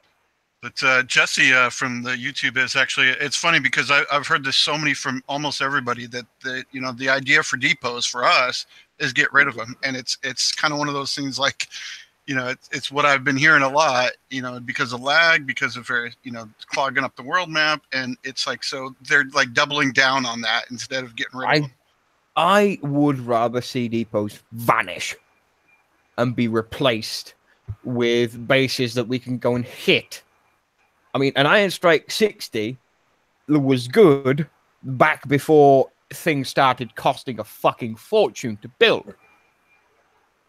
When you're doing 100 mil upgrades a time, that resources, if everything finishes within an hour of each other, like something that happened to me quite recently, in fact, it should be done right now.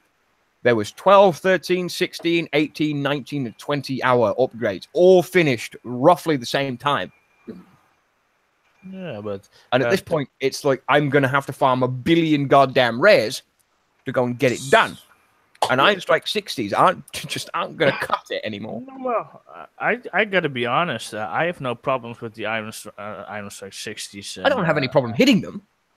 It's not an issue. But I don't have really big issues. They just don't pay out enough anymore. Yeah, but if it looks like, I'm not trying to pick on Dutch, but he was talking about the glory days of the depots and how cool they were. And, I've heard a lot of people say that too. So, but I imagine too, it's like this king of the hill. If you capture a depot and you hold it for, a month or two, and it's paying out 10, 20, 30 million an hour, you could, essentially get your billion res through there. Wash used to start about depots. I started a war over a depot. They still do. Even to this day, wars start over depots. And it wasn't even a depot I started the war over. It was the fucking coordinate next door. If you type a coordinate in the global chat and you want to avoid posting the base that you want to go hit, but you know where it is, so you post coords like 10 hexes lower, just happened to be right next to a fucking depot that the Alliance got really pissed off about. Why are you posting my depot? I'm not posting your depot. I posted the coordinate next door, you fucking idiot. Go ahead, David. If Kixeye could, prevent the lag because you own so many freaking depots, that would be viable to everybody. But we all know once you hit a certain number of depots, they even stated if you own so many freaking depots, you may have problems getting into the game. Takes an hour just to get in the game. I'm exaggerating, but on average, the average user will take a minute to get back into the game from a disconnect or first initially starting up. It takes about a minute if you're lucky. Now with all these, you have 1,000 depots. It's taking you 5 minutes just to get back into your base. So therein lies a problem. They got to fix that. I haven't owned a depot since I was a level 35. Even before then, Iron Strike 60s, yes, you do get 80 million res from it. The only problem is you got to sit like freaking 30, 40 of them in one night. Granted, they're easy. Acceptable repairs to me on hitting that many. I stock up on res for those days that you do have the tech center finishes, your academy finishes, your airfield or your hangar finishes, your workshop finishes. I've got all the res stored up just for that specific reason. However, canceling the build, you might get lucky and your res appear, or you might have to go out and go hit a 30, 35 or a level 5 rogue just to get your res back. The only thing that comes back instantaneously almost is Thor, but then your base sits there for 15 seconds. When you cancel the build or you start a new build, your base pauses for 15 seconds, which is unacceptable in my eyes. No, there is a reason why that happens. And I know why it happens, but it's the check and balances within that to prevent exploitation of it. So the quintessential issues that I've had with resource deposits, the spec ops for them don't function properly to begin with. The resource deposits owned and producers don't feed like they should. It doesn't feel right because resource deposits don't produce nearly as much as they need to in the current rendition of the game.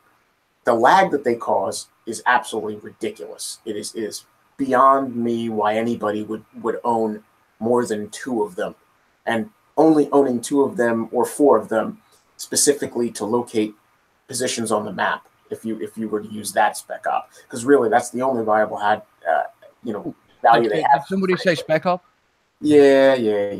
That's on my list as well.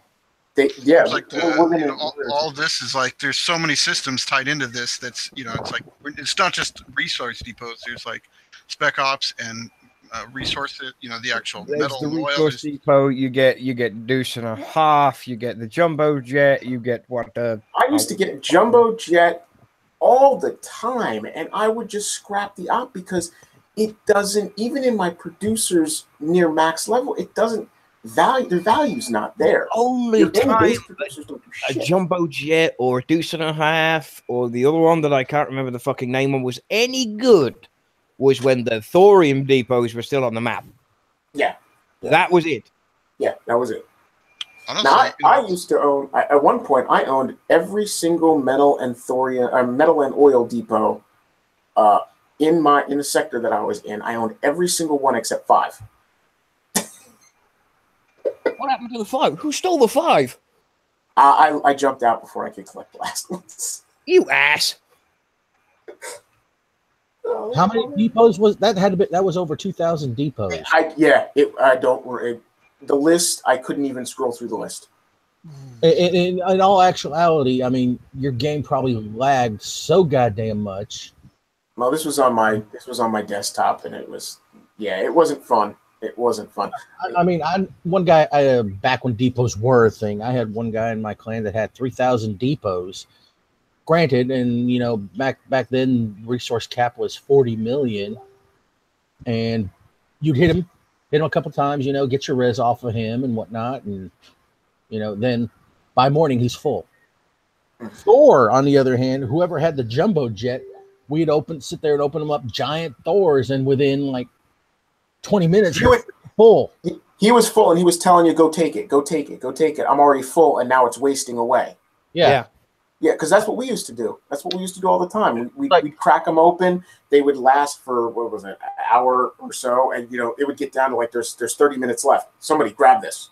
I can't use it. Somebody come hit my base. I'm full. Mm-hmm. At one point in time when we'd set all our thorium vaults out in the open field. I remember one night I think it was like 30 giant Thors, and I had a jumbo jet running, and I was full, and I'm like, "Hey, who needs Thor? Come hit me!" Holy crap! Back then when Thor was instant builds with everything, now it's on that rare occasion you drop the TT, the Twin Titan. If you've got one, you go out, you bust as many giants as you fucking well like. Yep. max storage on thorium, 2 mil. Yeah, that were the good old times. It was 2 million, million, then 5 mil, then 10 mil. Now it's like 150. And the thing was, back when it was 2 million, 4 million, 8 million, it was actually the value was there. You got your thorium's worth out of it. You didn't need so freaking much, and it did what its purpose was. Now it was the race to do the tech. It was a race to get this tech maxed out. Or get some of that, what is it? That stuff they split into pieces and you had to go and hit certain bases to get. Way, way, way back. The lost tech items. Yeah, you lost tech. It sounds like they need to, though, cut out the billions and kind of rebalance everything around lower numbers, because it's like, if you get your depots, it's like your depots are going to have hundreds of millions per hour to meet up with the current meta. Well, as I say with everything in this, go ahead, Dad. No. I mean, I've got ideas for Kixeye. This ain't going to cost you anything. Oh, there we go. You used to give out, when you hit Thor bases, a prize, whether it be a hover tank, whether it be vanquishers with shields that worked. You used to give out medals. Bring that back. It was like 50. Yeah, but still, I mean, on a giant Thor, I think you got 50. Depends. It was the Veracraft. Yeah. It was the introduction of the VKs. Yeah. Bring back giving back little prizes, whether it be a spec op when you do a rebalance on them, because the spec ops suck ass. Point blank and simple. I'm so tired of getting what is it? The kitchen sink. No, Bacon Brigade. Bacon Brigade. In any case, get rid of those all. The only ones that need to remain, your hookers, your electric op. What else? Twin Titan. The Twin Titan. They did. Those are the 4 that need to stay. Point blank. What I would like to see to ops, and this is great because Dutch was talking about this to me earlier. So go ahead. Yeah. Yes. No. What I actually would like to see, what they would doing again, is the mercs, giving us updated mercs that actually do something. Mm-hmm. Yeah, well, that code is technically locked, and if they touch it, they break it. Yeah, that one's a minefield. Just like the minefields. Although, Doc, honestly, when they broke the minefields, I think they kind of figured out what they're going to do to fix them.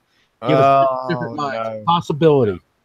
So is that similar situations with replication and how touching it makes it way too overtly exploitable and destroys everything and causes issues? Replication was broken from the start. Well, I know that. That's why since day one we got nothing added to it. That would probably explain why it's sitting so long idle. Yeah, because I mean, like we said, there's certain things that they can't touch without breaking it completely. Yeah. Okay, you got the minefield, you got the merc camp, you've got workshop replication.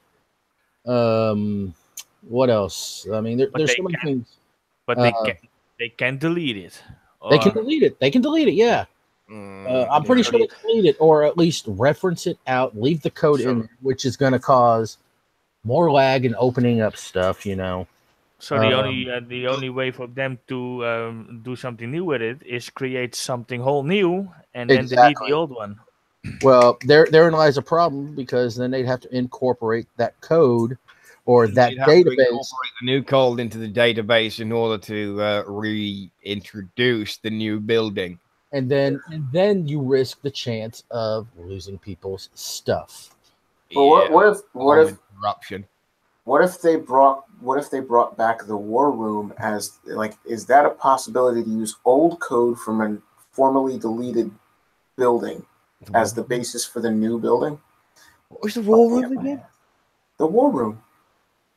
You don't remember the war room? Before the world map, that's how you attacked people. You went into the war room, and the list dropped down of your enemies, which was everybody else in the game, basically, in your sector. Yeah.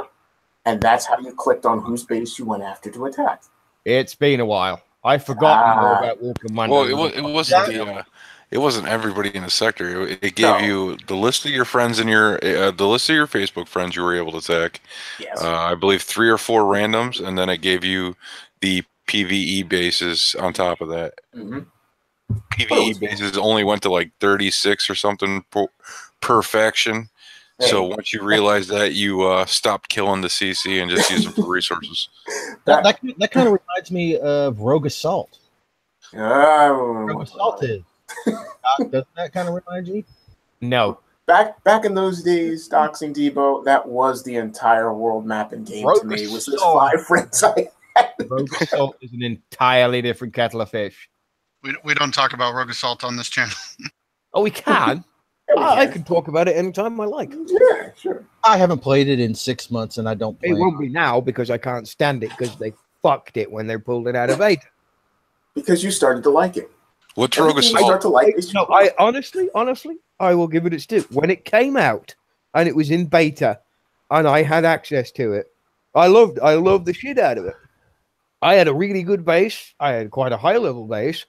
And then they started demanding that if you wanted to upgrade any particular unit, that it required this thing you could only get from the stupid bases.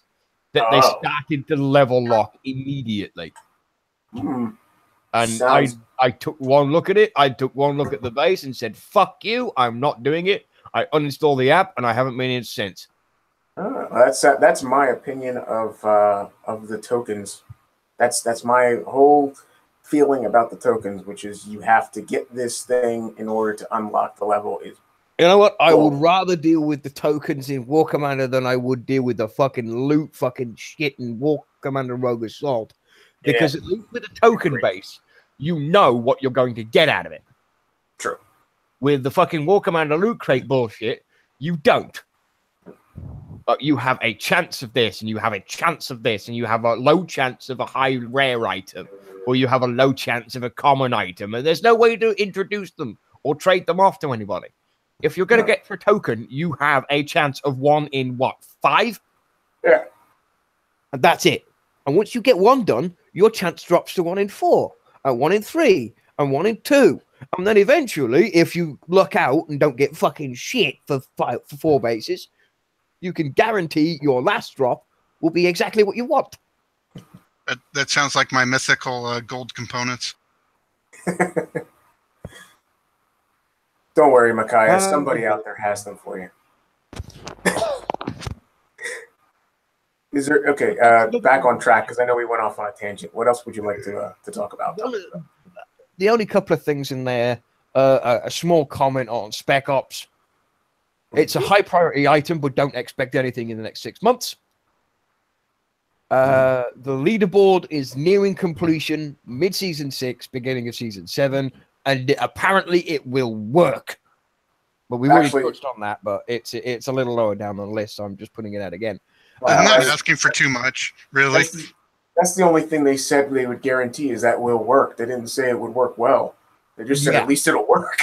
Yeah, at least it'll work because they're basing it off the Warpath leaderboard that actually worked. briefly. Yeah. I wish I would have got a video of that Warpath leaderboard because mine actually worked. I know it didn't work for a lot of people, but mine actually did work, and it was beautiful. So, but I don't know. But it was the Warpath leaderboard had the exact same concept as the current leaderboard. But if and when they put this out, fine. I won't hold my fucking breath. It does sound like they're trying to make. They're gonna make changes to it. So it's like the date. The data retrieval is hopefully what's going to be faster, and then they're going to be this kind of new sort of unified leaderboard or whatever they're calling it. Yeah. The last two things on my list. The first one being the legendary units being a collector's item, and they will stay a collector's item. As PvP gains prominence, there will be more legendary units. But PvP has to gain prominence on that aspect first. I'll accept them as a legacy collector's item if I get a refund on the XP. I agree. Oh, yeah, wait, no, I didn't spend any on them because I'm not an idiot. They promised, but I spent a couple million. I didn't have tokens to buy in various things, and then too, I bought a couple packages. So yeah, I spent quite a bit of XP on it. But it's like, to me, it's like they kept promising that this was going to be a good, viable unit, and I didn't quite. You got to stop believing promises. Legendary units during the Christmas Kixai, the 12 days of Kixmas, and when it came through, we were live on a show, and I scrapped all of them live. They're the only ones I had, and they're scrapped. I guess you knew the answer to their legendary outcome is going to be. Hey, the Resi got. I hope a tiny little bit of both of them died inside when I did that. I got something to say on that aspect. That actually really pissed me off when the Doodle decided to say that, because I look at those legendary units and I personally have my Hellfires are now 18 or 19. Yeah. I'm starting to work on some of the other ones, but you busted your ass off to go and get the tokens, didn't you? I did, and I'm not, though, because you know what? Here's the thing. If he wants to go ahead and say, if Kickstarter wants to go ahead and turn their back on it and say, we brought this out, this was supposed to be this really great thing, and then we're just not going to do shit about it and let it collect dust on the shelf, why not allow me to use them in PvE? Because I guarantee you right now, if they turn those legendary units onto PvE, I would fucking use them every day. I would use them. Because they are really good units, and they would be really great units against PvE.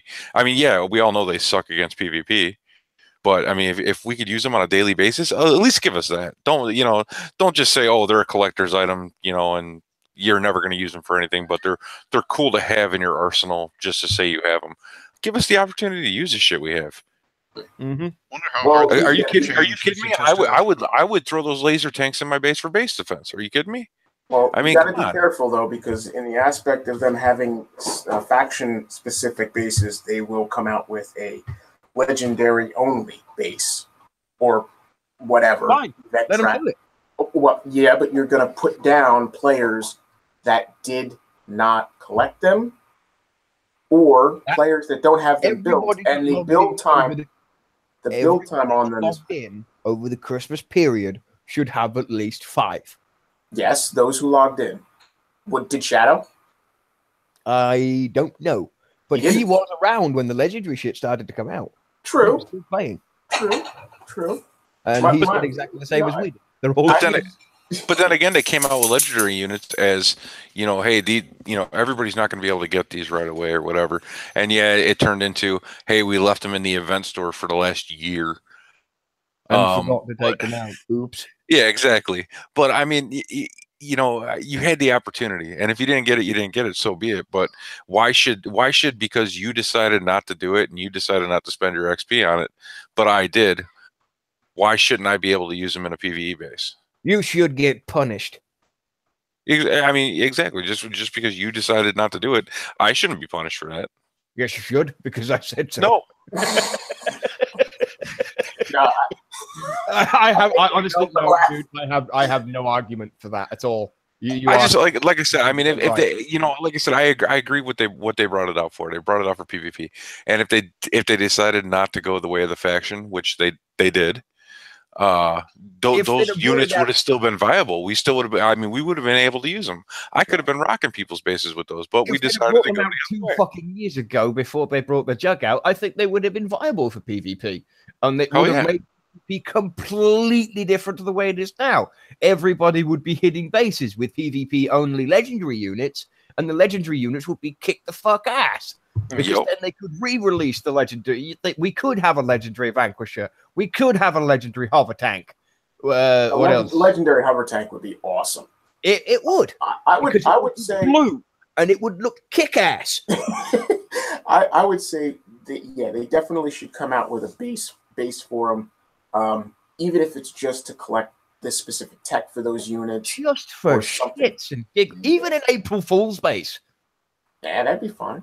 Are you saying it's better than another legacy base that no one needs or uses? I would rather bust out legendary Hellfires and legendary Mega Tanks and legendary Laser Tanks to do some of this shit that they put on the map than I would ever hit like the Elite Legion base or the BFG base or the BFGX base or that what is it? There's another stupid one that the Ronin base.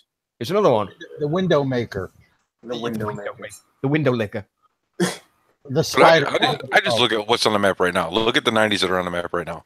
If I could use my legendary units in those 90s, I would fucking destroy those things. Well, you can. You just have to run them with caretakers. No, you can't use them at all because they're PvP only. That's right, they're PvP only. Yeah, in a PvE. That's what I'm saying. So I mean, like even as the game progresses now and the way it sits right now today, those 90 metal bases, I would rock with legendary units if they gave me the opportunity to do it. So I mean, they're still viable in the PvP or the PvE side of it. It's just they just have to unlock it and let us do it. Yeah, I got you. I'm sorry. Because I'll tell you right now, my legendary Hellfires would destroy that base like with nothing, with practically no damage. I guarantee it. Yeah, the problem with that is it'd probably break them if they unlock them for PvE. They would, they'd probably nerf the shit out of them somehow, some way. All they got to do is change a 1 to a 0. That's it. Yeah, but they'll either buff all the PvE bases because the difference with them, especially running them in concert with other units in PvE, Juggernaut, Ardra, etc. Oh yeah, could you imagine Jug with fucking Hellfire? Could you imagine Hellfires with level 40 Jericho and the tech? No. Oh yeah. Oh my god. That's all I gotta say. No. Okay, Jericho with the legendary hover tank. Well, yeah, you've got to put the caveat on the legendary hover tank and have it have the Hellfire missile. Yeah, it's got to have the Hellfire missile and fire tech. Yeah, I'm not gonna lie to you. After this conversation, I am hitting somebody's base with Jericho and my Hellfires tonight. I'm gonna rock the. I don't care. I'm bringing it back. Fuck it. Let's do it. I got $10. It's gonna be my base. Go do it live right now. Come on. I want to see it. I can't be fucked to even log in right now. I am lying back on my couch and I'm ready to fall asleep. I'm just afraid. Who was it I was talking to in the after show and told them where my sector is because it might be my base. Oops. Never disclose where you are. Never disclose your information. Sector 1, Sector 2. I'll just hit SK. It'll be all right. He'll be fine. Yeah. He'll enjoy that. He'll probably be going, "What the fuck are you hitting me with? Did he just smoke my base with Hellfires? What the fuck is this?" I flattened his fucking base. If I could do it, anybody can. It was during Warpath mine, and he was worth a good chunk of points to me. All right. And I'd probably do it again. I don't think anybody would blame you. And the last piece of shit thing is on my list because it's the last thing that was said was the Alliance PvP feature very soon, in quotes. That's it. Yeah. That's the end of that chapter. there wasn't too much about that. Preview not coming soon. Yeah, no previews they'd like to do. No. Well, I got one thing. One more thing. About it. It's a quick one. I would just like to laugh and mock and take the piss out of Kixeye for quote unquote inviting me to the exclusive program that it appears that 900 other players have got invitations to as well. Some people are annoyed that they haven't been invited. And some people are annoyed that they have been invited. And I have no fucking need whatsoever to participate in Kixeye's bullshit. And I went through the questionnaire and I read the questions. It's how would you best explain to a player how to clean their cash? Well, go to the store, get some soap. I'm gonna tell everybody right now the easiest way. Okay, while you're in your browser, press Control Shift. David, we don't need a fucking lesson in clearing the bloody cache file. There's an even easier way to do it. You download a free program. It's called CCleaner. Yeah, you install that. You hit Run Cleaner. Jobs are fucking good. That's it. Yeah. It's a 2-button Isn't job. that worth 50 gold for you to share that information with players? I don't give. If Kixeye told me that I'd have to go through the settings fucking thing, I'd call them all stupid and do it my way anyway. But see, Phil, don't you understand? If you had simply said that to a player, and the player, although we know the player's never going to do it, filled out the questionnaire that says, were you satisfied? They would have given you all of 5 gold for your participation in helping out a player in the community and other great in-game rewards. Here's the thing. On this thing, it says how it works. It teamed up with a company called Directly to provide an app for you to use on any device or computer to answer questions from other players.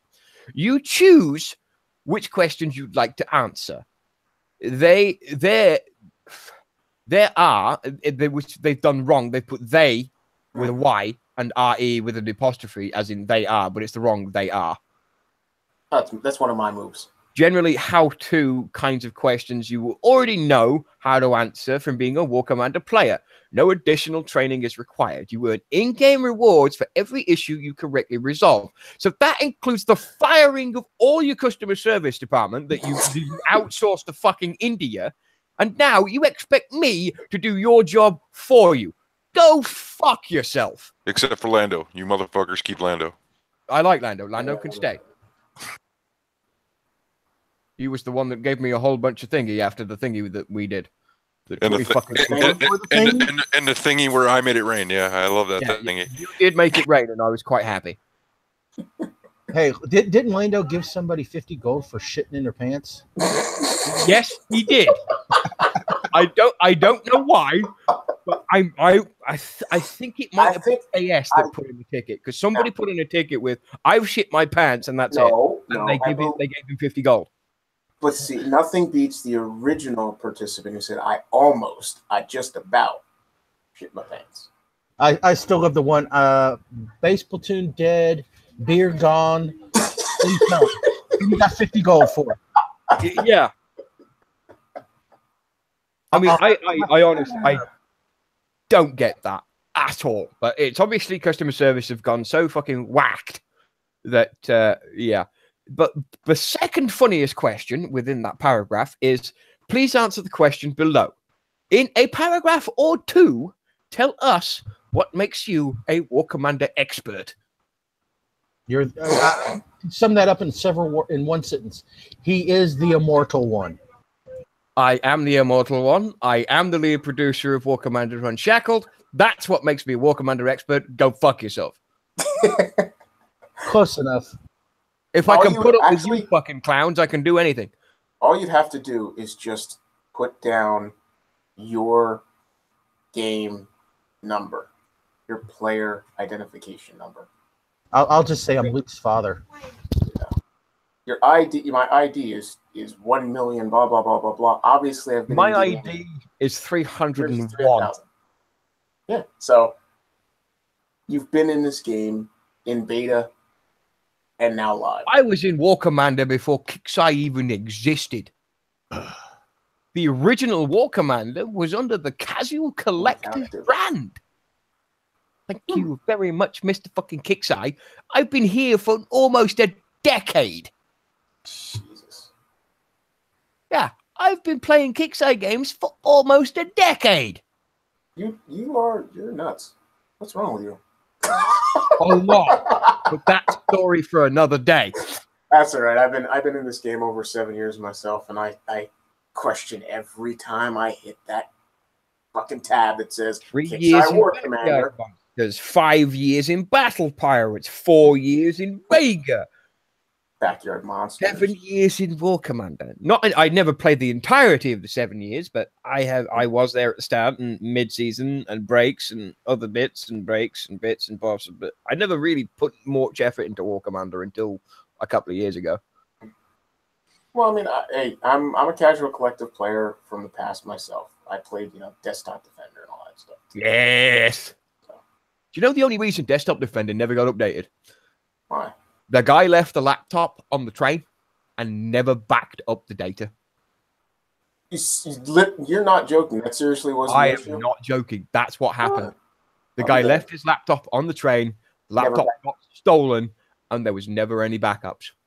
And that's why Desktop Defender never got updated after that last update. That's terrible. That's sad. But it's poetic. It's sad. It is poetic because I love Desktop Defender. It was brutally awesome. Yeah.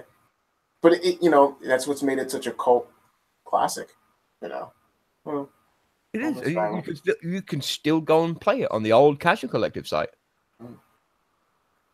I mean, you won't get anything extra out of the extra updates, mind you, but you can go play it. Anybody here still play Battle Pirates at all? No. I couldn't get into it. I don't like ships. I don't like planes. Never played it. See, the only thing that would make me want to get into it is actually I do have a buddy who plays it. That's cool. As I play War Commander, and it is nice to hear that they have an event going on right now, and during every event they get 50%. They do. They've had 50% platoon healing, and they have tokens that can allow them to have an additional 50% off. So as of right now, he's playing his event with 75% reduction in repair times. There was also I can't remember the name of the entire thing, but they have what they call a row crew, which is similar to a spec op, that also would give them a reduction in repairs. I can't remember off the top of my head, but I think it was like 20-30% or something like that. And there were players out there back in the day that I did it myself, that would literally go and grind out the uranium all day, roll crews and roll crews and roll crews until we got what we wanted, and then stockpile them for events. And the amount of times I went through Battle Pirate events and spent absolutely bugger all, thanks to the crew, because if you didn't dock your ship, the crew never went away, and the repair stayed. And because you could coin your repairs on the map, your repairs would be a couple of gold. You go back out, and you would be able to go through the entire run through it again for a reduction in the repair cost, as well as the 50% reduction that they gave you anyway. Yeah, something nice to see on our platform. It'd be nice. But there is so much abuse in War Commander. I mean, it happened in Battle Pirates for a very long time. They had a repair bug where people were instant healing their shit. And it would drive me fucking nuts. Because Battle Pirates is the place where I spent more money than I will ever think about again. I dare not ever look at my transaction logs because I would drop dead immediately. That's fine. The last straw in Battle Pirates for me was an event with a hold called the Ghost Crawler. It was a 60-day build kitted out. And I coined the whole damn thing on the first day. because it was one of these super rare specialty items, and I got lucky and dropped the fucker. I coined the damn thing, and then quit 3 days later. And I'm sure 5 days after that is when they decided that it was too OP, and they totally fucked with it, just like the Herald. Thanks, Kixeye. They never nerfed it. They never nerfed the Ghost Crawler. To this day, it still does exactly what it says on the tin, because the Ghost Crawler is a submarine that never surfaced. Interesting. All right. Well, we're down to the last 40-odd really strong-willed viewers. And the last thing I wanted to discuss before we head out of here was the Siege Squadron itself. It's shite. It is shite for the most part. Its strength is in the planes and how long you can keep them to survive. And from the title, they pretty much go the way of the dodo pretty damn quick in 90% of all PvP bases. However, the point that I wanted to bring up for those that are willing to use it, or lower levels where it actually is viable for the base levels that they're going to attack, or PvE functionality, the unit itself that it gets its strength from is its Ravengers. The Ravengers do not have a inherent command when they deploy. It drops little pods, out comes the Ravengers. When I've tested them, 9 Ravengers come out on my level 1 Siege Squadron. My Ravengers are level 3. It deploys 9 of them in a single strafe, a single pass. That doubles with the second pass and so forth and so on. But if you're going to fly the plane, when those Ravengers drop, they will just stand there and get obliterated, just absolutely decimated. So you either have to run Ruby, which sucks if you're playing because it fucks with every other unit that you deploy, which is automatically going to go and fire at shit you probably don't want when you want to be able to control it. Or you're going to have to be keen that once it does its pass and has deployed its 9 Ravengers, you double click on one of them and then command it, using your F key or your, A key and select a target range to go after. So that's something I just wanted to put out there for people to understand, that the UI AI does not inherently fire at will or, have any commands to fire at the first thing that shoots at it. It'll just stand there stagnant unless you direct those Ravengers to do something initially. I hope that if Kixeye watches this 2-hour-long thing, that they pick that up and maybe they can adjust it and give it not necessarily the fire at will command, but at least the command that at least if it's fired upon, it will then focus on that immediate enemy. I want to just jump on Micaiah's screen real quick, considering the Siege Squadron. Wrong Thinkers basically come out and said major change to the uniques with the Siege Squadron. The number of parts required stays the same. Don't change your screen. Don't change your screen. You stay right there. I'm reading that because it means I don't have to put in the forums. I'm not changing the screen. I'm talking to Micaiah. Oh, I have him on Presento. Yeah. Previously, the standard 20 levels at 2 days, which equated to 40 days, 10 elite at 7, and 10 Omega at 10. And the standard levels have increased to 3 days each. We've cut 10 standard levels, so there are only 10 standard levels for the squadron. That's a net reduction of 25% time across all standard levels, which is correct, which means from 1 to 10, it's 30 days rather than 1 to 20 being 40 days, which is good. The 10 levels for the squadron, elite times from 7 days to 5, which is a reduction of about 30%. It's 9 levels at 7 days, it's 63. Rather, at 9 days at 5 is 45. That's quite a significant reduction in time. And the Omega level upgrades from 10 days to 7, which is quite a vast reduction on the time done. The SS unique method is that upgrading the squadron and the Ravagers separately obscures the change, intending to keep the reduction in upgrade times and the standardization of tiers, i.e. 10 levels per tier, going forward with other uniques. I appreciate that explanation, and I appreciate that change. I think a lot of people are going to like that change, to be quite honest, except for the people that coined all those levels. That's the only thing. No, if they coined all the levels, it's still the same gold. Ironically, because to coin a Ravager is 50 gold. But to coin a standard Ravager level is 50 gold. Which is a day. Rather than waiting the 3 days of upgrade time. Yeah, I haven't seen it, but I believe those changes are actually live. That's why they are live. Yeah, so that was pretty crazy to me to think about that. The numbers, ironically, in this state, they add up. And they do add up to actual reduction in the time. Now, whether that balances out with the regular units, the Gen 2 faction stuff, which has a higher upgrade time than usual, whether that pans out is entirely Kix's eye. But we won't find out till for another couple of weeks about the next unique to come out in the Shadow Ops. So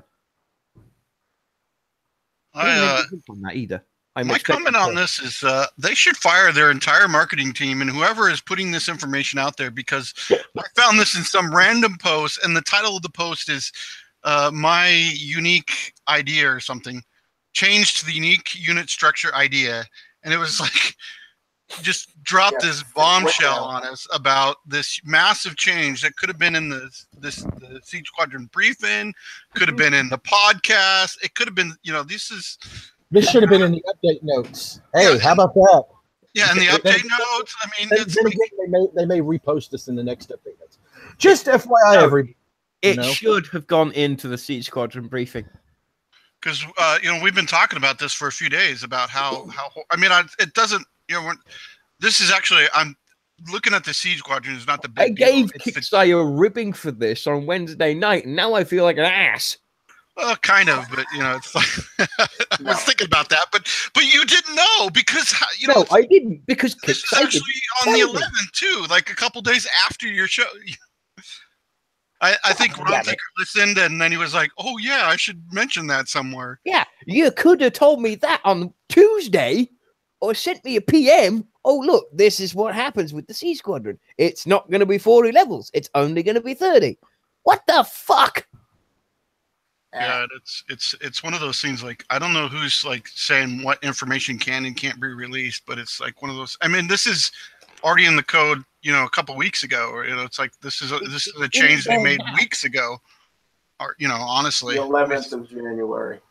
Well, that's when they actually made this post, but I'm saying they released the Siege Squadron officially on the I don't know what a couple weeks ago when we got it. It's been ever since then, and it would have been only on Friday, just gone. Yeah. So 14th, 13th, 12th on the 5th. Yeah. So it's like I've had mine for an entire. Mine's only like level 3 or 4, so. I think I maybe have like level 3 Ravagers. Yeah. I have no intention of using that piece of shit.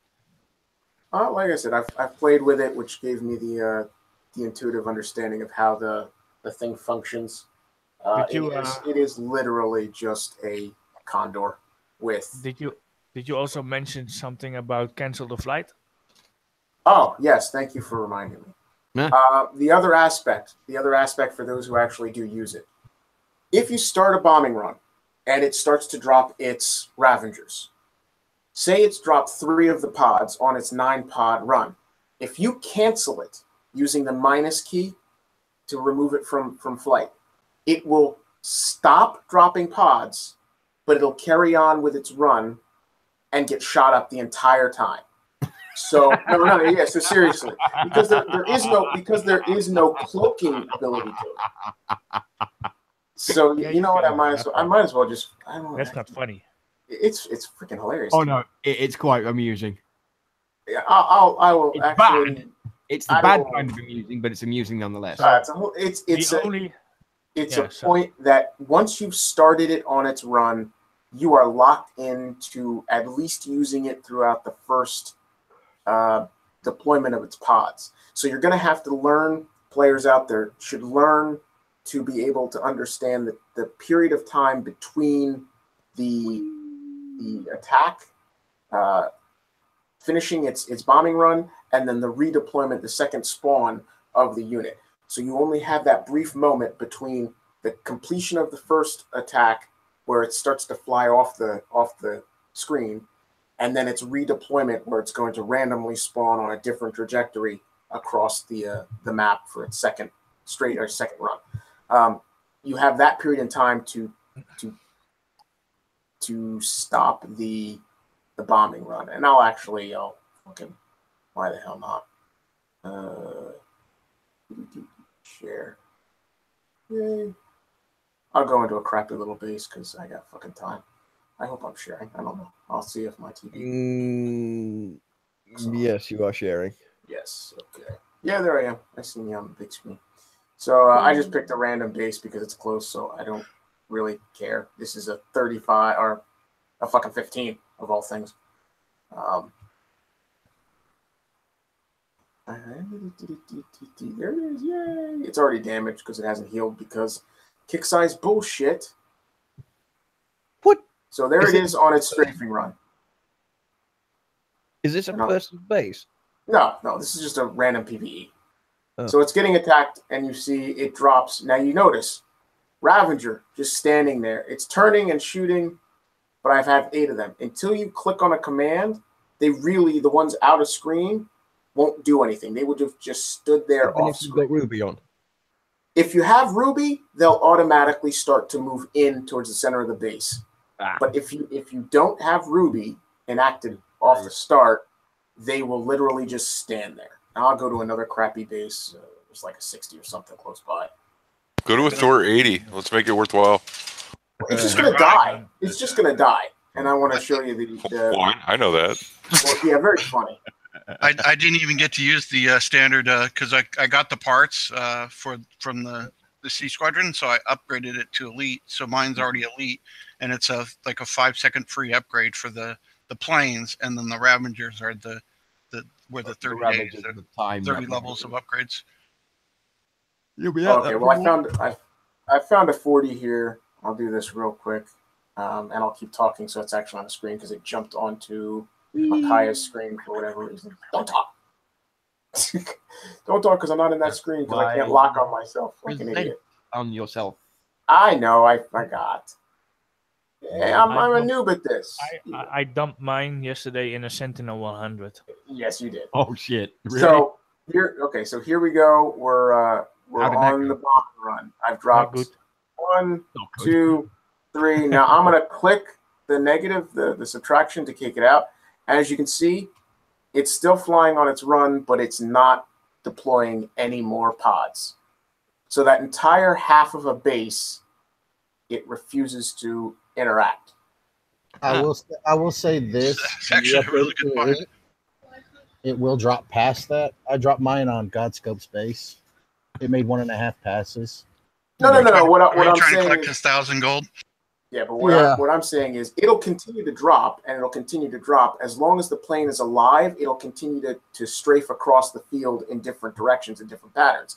But if you select to retreat it by hitting the minus key on the left-hand side, it'll no longer drop pods, but it'll carry on the single round. There's 1 pod, 2 pods, and now I've told it to retreat. So now it's not dropping pods, but it's still going to fly. It's still going to take damage. Yes, it's going to cancel right after it deployed. That's a pretty serious bug. Yeah, well, it's not a bug. No, it's not a bug. It's just the way that its functionality is. It's nothing wrong with it. It's just, and here you can see the Ravagers. I don't have Ruby running. I don't have them selected, and you can tell the Ravagers are just sitting there idle. And the other thing is, for everybody that is out there, it is just like the Condor. It will go straight for the CC and the CC only. So that kind of sucks. Yeah. There's 6 Ravagers in this 40. We'll see. It's 40. Fucking, this is for low levels we want to collect. I don't even know what the hell 40s pay out. I don't hit bases this low anymore. What they should have done is made the Siege Squadron a high altitude airplane. Yeah, but you can't drop people from. Well, if they did that, they'd have to put little parachutes on the Ravengers as they fall through the sky. Hey man, if a guy can jump from space and land on the planet, then they could do anything. I'm just saying. I mean, they should at least gave it the buff of not being able to hit by anything that could hit ground. Yeah, that would just like the Herald. It's definitely one of those things like the siege. That would have been one change that would actually make it really worth it. Exactly. So there's the thing is, I got my Hades. I got my Hades level 16. My level 16 Hades, they got trouble. At least it takes time for them to down a 24 million health Herald, while they're dropping a 75 million Siege Squadron plane like it's made of paper. I mean, it's the weird. altitude. Yeah. Huh? I said it's the altitude. Just because the Herald flies at a higher altitude. I knew it had to do with something, but now that you say it, it makes total Well, I sense. mean, if you think about it, if I drop a Siege Squadron in my base, okay, so all my Hades, I have level 20 Hades, and they're all going to be shooting at the Siege Squadron. But then I also have Drakens in my towers, and the Drakens are hitting it as well. So, I mean. Yeah, for viability for this unit in PvP, there is none at the moment. It just doesn't. It won't last. It won't last for a freaking heart. Because somehow you said off the YouTube chat, everybody's all excited about the Halos. Halo. High altitude, low, something around there jump. Halo jumps are what SEALs do, and it's high altitude parachuters. Thanks, Hunter Hamish probably has its high altitude load opening jump. So yeah, low opening. So yeah, but there was a guy that did it from I don't know if he called it Halo, but he jumped from space. It was like 36, 40, but he had special equipment on and crazy stuff like that. But I always liked the wing guys. Kneebomb, something like that. That guy. 25 straight miles. I'm gonna call him Big Balls McGee. But I've said this in a couple chats. This is actually going to be my first Omega unit that I'm going to max out, and it's not because it's a really amazing unit. It's not because it's fun. It's just for me, it's kind of what I've been asking for a very long time about having something to do for my academy. And it's like once I'm working on my Ravagers, and there's my chaplains and my Drakens and all those are already level 10. So it's like I'm just gonna straight upgrade this unit. It's either that or upgrade I don't know, whatever else, the legacy units, which I was doing for the fun of it. So it's going to be really nice, and it's going to be the first unit to be level 30 for me. I think after a fall like that, he doesn't have his balls anymore. They're still up there. Well, okay. We pretty much touched every subject. Yeah. Wrap it So up. how about that's a good idea. Since it's already 9:45. David, any shout outs, last words, comments? Comments, moans, groans, complaints, leave them at the door. Other than, fuck you, Doc. Thank you, everybody, for showing up on the panel this evening, morning, whichever the case may be for you. Doc, it's way past your bedtime, but that's besides the point. Everybody in YouTube for watching. And those that'll watch it later. So with that being said, thank you, everybody. And Dutch, I hope you enjoyed the cake. Doxing. Any last comments? Shout out. Just shout out to everybody on the panel. Shout out to you, Venom. Thanks for putting on the show. Appreciate being here. Everybody on YouTube. And I had to do a special shout out to Champ with also just the poke the stick at Kicks. I hear, where the fuck are my War Dog tokens? Good point. Micaiah, if you'd like your shout outs, comments. I appreciate, I know it's late, but I was working on some mic, and appreciate kind of, I'm glad we talked about the Omega and various things and the PBT show, because that was, it's crazy to it's mind blowing to think of what they were kind of what they share and what they don't share and anything. But anyways, I just appreciate everybody for letting me on, and then I always appreciate. I know Godscup was when he was. I think he got sick or something. I don't know. Sorry, but he's always really good about YouTube chat. So I just appreciate that, and just call out a couple people here: Hunter Hamish and Iron Hand, and a couple people that so many people are just really excited, and it's great to see everybody talk and really make for live shows and instead of just us rambling. So it's really cool, and even though it's like we love to discuss and share this information, and for all the people that get banned too. So anyways, thanks all. Dutch, now I wasn't expecting you to be here, so I'm very grateful that you did get a chance to stop by and contribute to our weekend show. Any last words, shout outs? Yes, shout out to you, Venom. Thank you for taking it over for tonight, because it was actually my turn to take it over, and you did an excellent job. And shout out goes to the panel. Thanks for being here, and of course the YouTube for all being here and listening. Yes, that's what it is. Thank you, Dr. Phil. Last words. You get the last word before we close out the show. Shout out to me. Nice. I like that. Seriously? No, you can say it. Seriously? Yeah. I'm in shock myself. God damn it.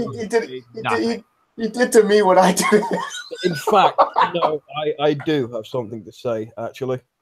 Wait. What? Fuck off, David? No.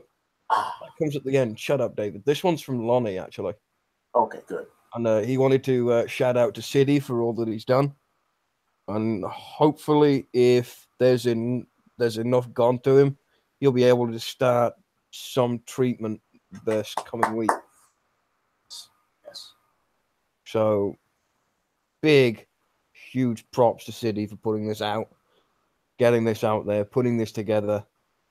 I mean, it holds no bounds. It really doesn't. And the community has banded together. And I mean, he was expecting to do this with nothing. To do this all on his own.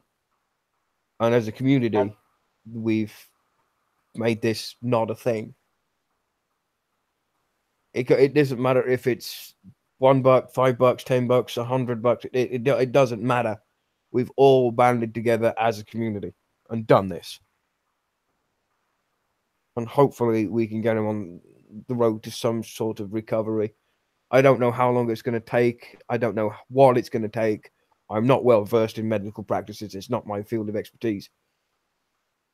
But in all hope, from the bottom of my heart, I hope he does him well. I really do. Yeah, we all do. And that's me.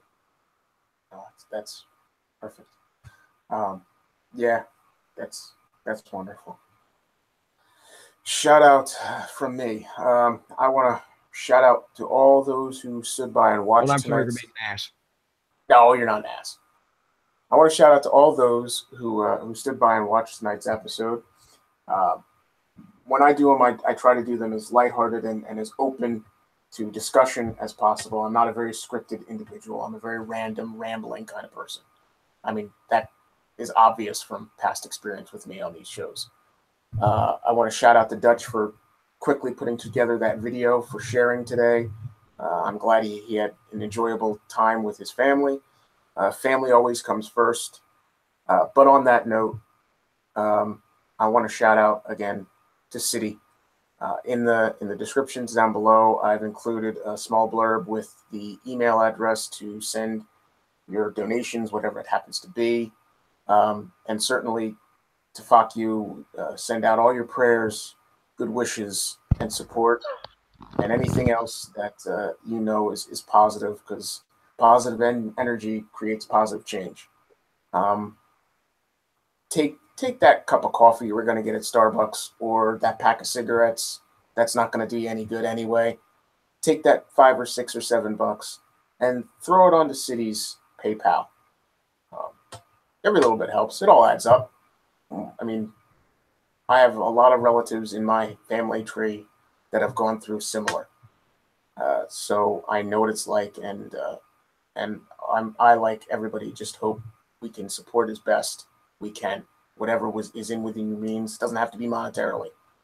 But we are a family, all of us who play this game. And Unshackled is a family, all of us who watch these shows and who go onto the Facebook page and Roy Boy's channel, the Situation Room. They're nieces, nephews, and cousins to us, and we're family members to them. This is a community about support, not just in game and getting better at gaming, but support in all the relationships we have, having friends and frenemies. That's what War Commander's about. And David to douche. But at the end of the day, remember, it's a game. Don't take the game seriously. There's a serious person on the other end of that screen that you should respect and love, and we all care about our local little fucker. Not necessarily love, but respect. I love everybody. I'm a hippie, I guess. I don't know, but no homo.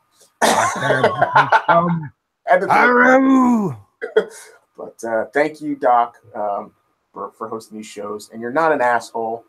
You have every right. And I just, it was disrespectful of me, but I just wanted to make a point. And I'm glad. You kicked me. Nobody's ever kicked me. It's the first time for everything. And I knew damn well you have about 5 other accounts you could come back in on. I'm not that stupid.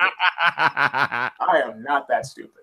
And by the way, I hope just surprised how quickly he came back. Oh, I was actually surprised it wasn't under the Unshackled banner. But I hope Phil, and I hope everybody out there that didn't watch the beginning gets to watch it from the start. I want to in the morning when I'm sober. Yeah, no, it's fine. I want to thank all the participants that were on here. Fuck you, who had to leave. Godscope, who was a little ill, and he stepped away. I just want to thank them all for coming on. Fear the Peel, specifically, although he didn't get a chance to really say a whole lot, he got his points across. So that's what it's about. It's about an open panel and discussion and education, information, entertainment. So for that, it's already an hour past when I wanted to close this show, and I'm exhausted. Bless you all. Best wishes. Fucking big respect to City for what he's doing. Big love to Lon. You'll kick ass. And to the rest of you out there in Unshackled Land, good night, and see you next time.